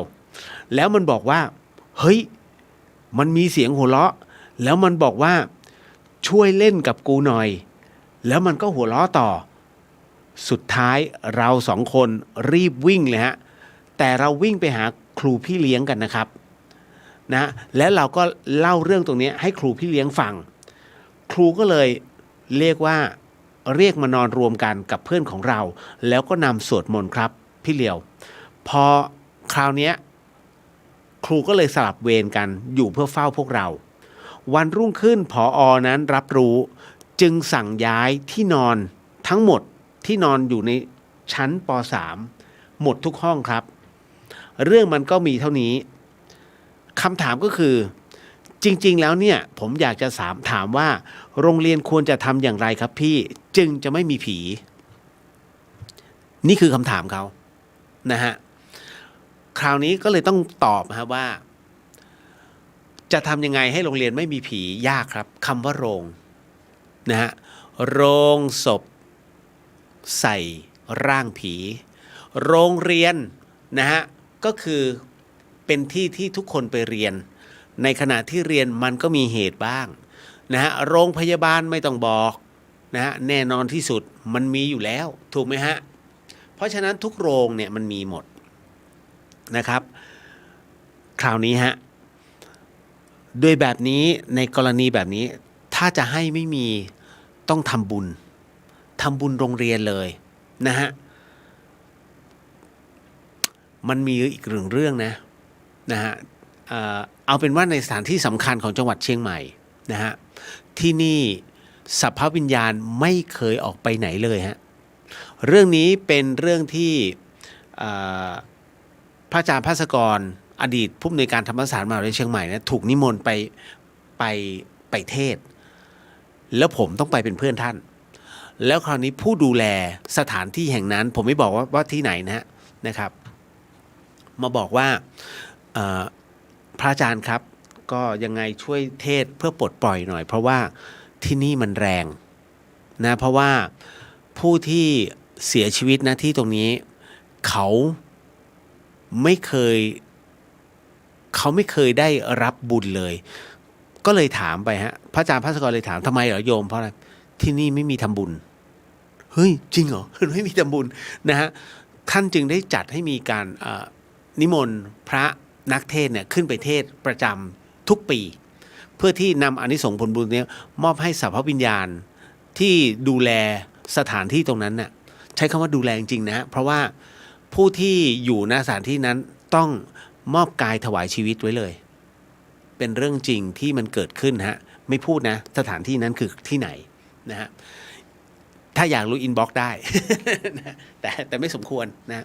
ก็หลวงพี่พัสกรเลยเมตตาแล้วสุดท้ายก็เลยนำอโหสิกรรมแล้วก็เรียกสัพพวิญญาณมาอโหสิกรรมด้วยพร้อมกันนะฮะนั่นคือที่มาที่ไปนะมีฮะจริงมันต้องทำบุญแล้วก็คือถ้าเป็นไปได้อะก็คือปีละครั้งนั่นแหละแค่ปีละครั้งก็บางทีต้องบอกว่าเหตุที่มันมีวิญญาณที่เกิดขึ้นตามโรงเรียนหรือว่ามหาวิทยาลัยอะไรต่างๆนานาเนี่ยนะฮะหรือว่าโรงพยาบาลเพราะว่ามันมีความยึดติดเกิดขึ้นโดยเฉพาะยิ่งโรงพยาบาลนั้นถูกยึดติดเพราะว่าเป็นที่พักพิงสุดท้ายก่อนสิ้นใจมักจะเป็นอย่างนี้เสมอถูกไหมฮะจริงๆแล้วถามว่าคนที่ป่วยเนี่ยเขาอยากสิ้นใจที่โรงพยาบาลไหมบอกตามตรงนะร้อยทั้งร้อยนะถ้าเขาฟื้นขึ้นมาพูดได้เขาจะบอกเลยว่าอยากตายที่บ้านไม่มีที่ไหนสุขใจเท่าบ้านเรานะเคยได้ยินเพลงนี้ใช่ไหมฮะเช่นกันฮะวาระจิตสุดท้ายของผู้วายชนน่ะทำไมจึงต้องมีช่วงในการสั่งเสียเพราะว่าเขาให้ระยะเวลาในการกลับไปยังพื้นที่ของตนเพื่อที่จะสั่งเสียนะฮะมันเกิดขึ้นนะเพราะว่าจริงๆแล้วเนี่ยเขาไม่ได้รับโอกาสดวงวิญญาณนะไม่ได้รับโอกาสเขาจึงต้องอยากจะกลับมาที่บ้านนี่แหละฮะผมถึงได้บอกว่าโอ้อยู่ ICU ถ้าไปก็ไปเลยอย่าใจร้ายฮะเพราะว่าท้ายที่สุดแล้วเนี่ยก็ไม่พ้นเพราะดวงจิตเมื่อร่างนั้นใช้ไม่ได้แล้วจิตต้องออกมาเพื่อหาแดนเกิดแต่ก่อนหาแดนเกิดเขาจะมีช่วงระยะเวลาให้กลับไปที่เก่าก่อนนะไปดูไปจดจำไปอะไรก็แล้วแต่ถ้าปล่อยวางปุ๊บนะฮะบุญถึงพร้อมก็ขึ้นข้างบนดีไม่ดีถึงพระนิพพานก็มีคารวะถึงพระนิพพานได้นะฮะมีนะฮะในพุทธการนะฮะเป็นมีรู้สึกจะมี10 คนนะถ้าจำไม่ผิดถึงพระนิพพานนะฮะเอาละก็ตามเหตุแล้วกัน นะพอเล่าเรื่องผีแล้วอึ้งเลยนะครับนิดนึงนะฮะธรรมะก่อนผมมีเครื่องรางที่บ้านเยอะมากอยากรู้ว่าเราควรเอาอะไรยึดเป็นหลักดีเครื่องรางเยอะมากพี่เลียวก็มีเยอะเกือบ1,000 ชุดอะเอาจริงนะผมมีหมดทั้งพระทั้งเครื่องรางของขลังมีหมดเลยนะผมจะไม่เก็บประเภทอวิชชาประเภทพวกงั่งพวกอะไรล่ะพวกที่อีเป๋ออย่างเงี้ยนะฮะพวกงั่งพวกอีเป๋อเนี่ยไม่เก็บพวกอันนี้เป็นพวกไสยเวทที่มันไม่เกื้อหนุนในส่วนของความเป็นกุศลนะฮะพยัญบางอันไม่นิยมมันจะมีประเภทอวิชชาที่ไปเอา ผ้าปูเตียงโรงแรมม่านรูดฮะเคยได้ยินไหมเอาผ้าปูเตียงโรงแรมม่านรูดมาทำเป็นยันมหาเสน่ห์เจริญแล้วนะฮะก็เนื้อผ้าจะไม่เหมือนชาวบ้านเขาจะขายในราคาแพงพวกไม่รู้พวกไม่ใช้ปัญญาก็โอ้ยไปเหมากันเจริญละนะฮะ มีจริงมีจริงนะครับเพราะฉะนั้นเครื่องรางคุณผู้ฟังเครื่องรางถ้าคุณจะนับถือให้ตั้งจิตเอาไว้เป็นวันนะวันจันทร์วันอังคารวันพุธพฤหัสแล้วแต่ทั้งหมดทั้งมวลนั้นคุณดูไปเถอะถ้าคุณวางเครื่องรางเอาไว้อย่างเป็นระเบียบคุณจะรู้ทันทีว่าวันนี้คุณจะถืออะไรเป็นเครื่องรางเพราะเครื่องรางจะเลือกคุณมิใช่คุณเลือกเครื่องรางดูเหมือนคุณจะเลือกเครื่องรางนะฮะก็คือดูไปเสร็จปุ๊บดูเสร็จปุ๊บคุณจะสะดุดตาแล้วก็จะหันกลับไปดูเขาอันนั้นแหละคุณหยิบมาเลยสำหรับวันนี้ปึ้งนั่นแหละนะฮะเพราะฉะนั้นถึงได้บอกเสมอว่ามันจะมีของที่เลือกคุณนะแรกคุณอาจจะเลือกของแต่ไม่ใช่นานๆไปของจะเลือกคุณนั่นแหละฮะก็เป็นอีกหนึ่งอันเนาะนะฮะสำหรับวันนี้ในเรื่องของคำตอบหมดเวลานะฮะมันนะสิ นะครับอันนี้คุณนุเปิดเถอะชอบ ฝนตกยิ่งชอบนะฮะก็คุณประสมพรสาธุค่ะเอาแล้วนะฮะขออนุญาตล่ำลาพระอาจารย์ท่านมีเมตตาในทุกที่มากค่ะกราบเลยถึงเจ้าค่ะสาธุสิ่งหนึ่งสิ่งใดที่ผิดพลาดพลั้งไปต้องขออโหสิกรรมนั้นที่นี้ไม่ได้ตั้งใจหรือมีเจตนาก็ขอมอบส่งผลบุญในค่ำคืนนี้ถวายแด่องค์พระสัมมาสัมพุทธเจ้าทุกๆพระองค์พระธรรมเจ้าทุกๆพระองค์พระอริยสังฆเจ้าทุกๆพระปัจเจกพุทธเจ้าทุกๆพระองค์พระสิติมหาสาวกเจ้าพระพุทธทุกๆพระองค์รวมถึงพระอริยสังฆเจ้าทุกๆพระองค์พระอรหันตเจ้าทุกๆพระองค์พรหมเทพเทวดาทั้งหลายสรรพสัตว์สรรพวิญญาณทั้งหลายสรรพเจ้ากรรมนายเวรทั้งหลายทั้งปวง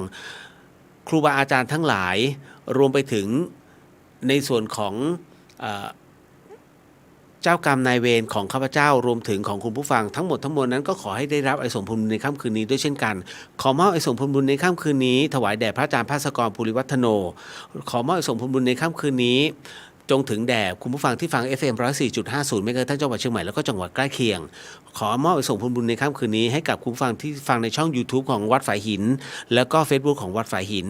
ขอมอบอานิสงส์ผลบุญในค่ำคืนนี้ให้กับคุณผู้ฟังที่ฟังในช่องพุทธิสิทธิ์และตนสมบูรณ์แล้วก็เรียวเดอะเฮียนก็ขอให้ได้รับอานิสงส์ผลบุญในค่ำคืนนี้ไปด้วยเช่นกันครับพบกันใหม่นะฮะขออนุญาตนิดนึงในเรื่องของการแผ่เมตตาให้กับสรรพสัตว์สรรพวิญญาณนะครับสาธุนะฮะสัพพโรกวินิมุตโตสัพพสันตาปวาจิโตสัพพเวรมติกันโตนิปุตโตสัพพิติโยวิวันชันตุสัพพโรกวินาสตุมาเตภวะวันตรายโยสุขีทีขายุโกภวะอภิวาทนาสีริสนิจังวุฒาปัจจายโนจตารโรธรรมาวัฏันติอายุวันโนสุขขังพลังนิพพานังปรมังสุขังสาธุนะครับพบกันใหม่กับเรื่องราวดีๆแบบนี้ในวันพรุ่งนี้นะฮะสำหรับค่ำคืนนี้ราตรีสวัสดิ์นะครับพี่น้องชาวเชียงใหม่ราตรีสวัสดิ์นะครับคุณผู้ฟังทุกท่านแล้ว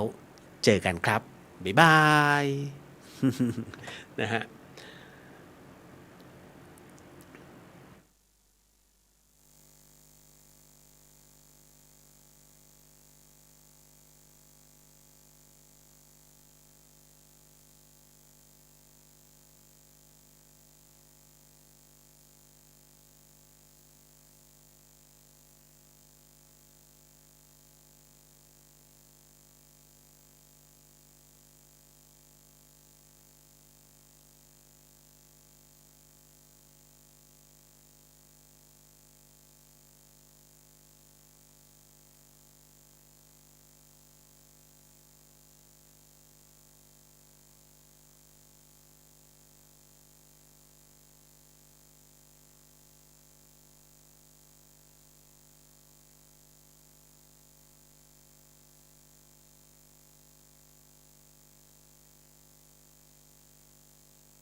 Islam, bismillahirrahmanirrahim. Snippy, min arrafanas.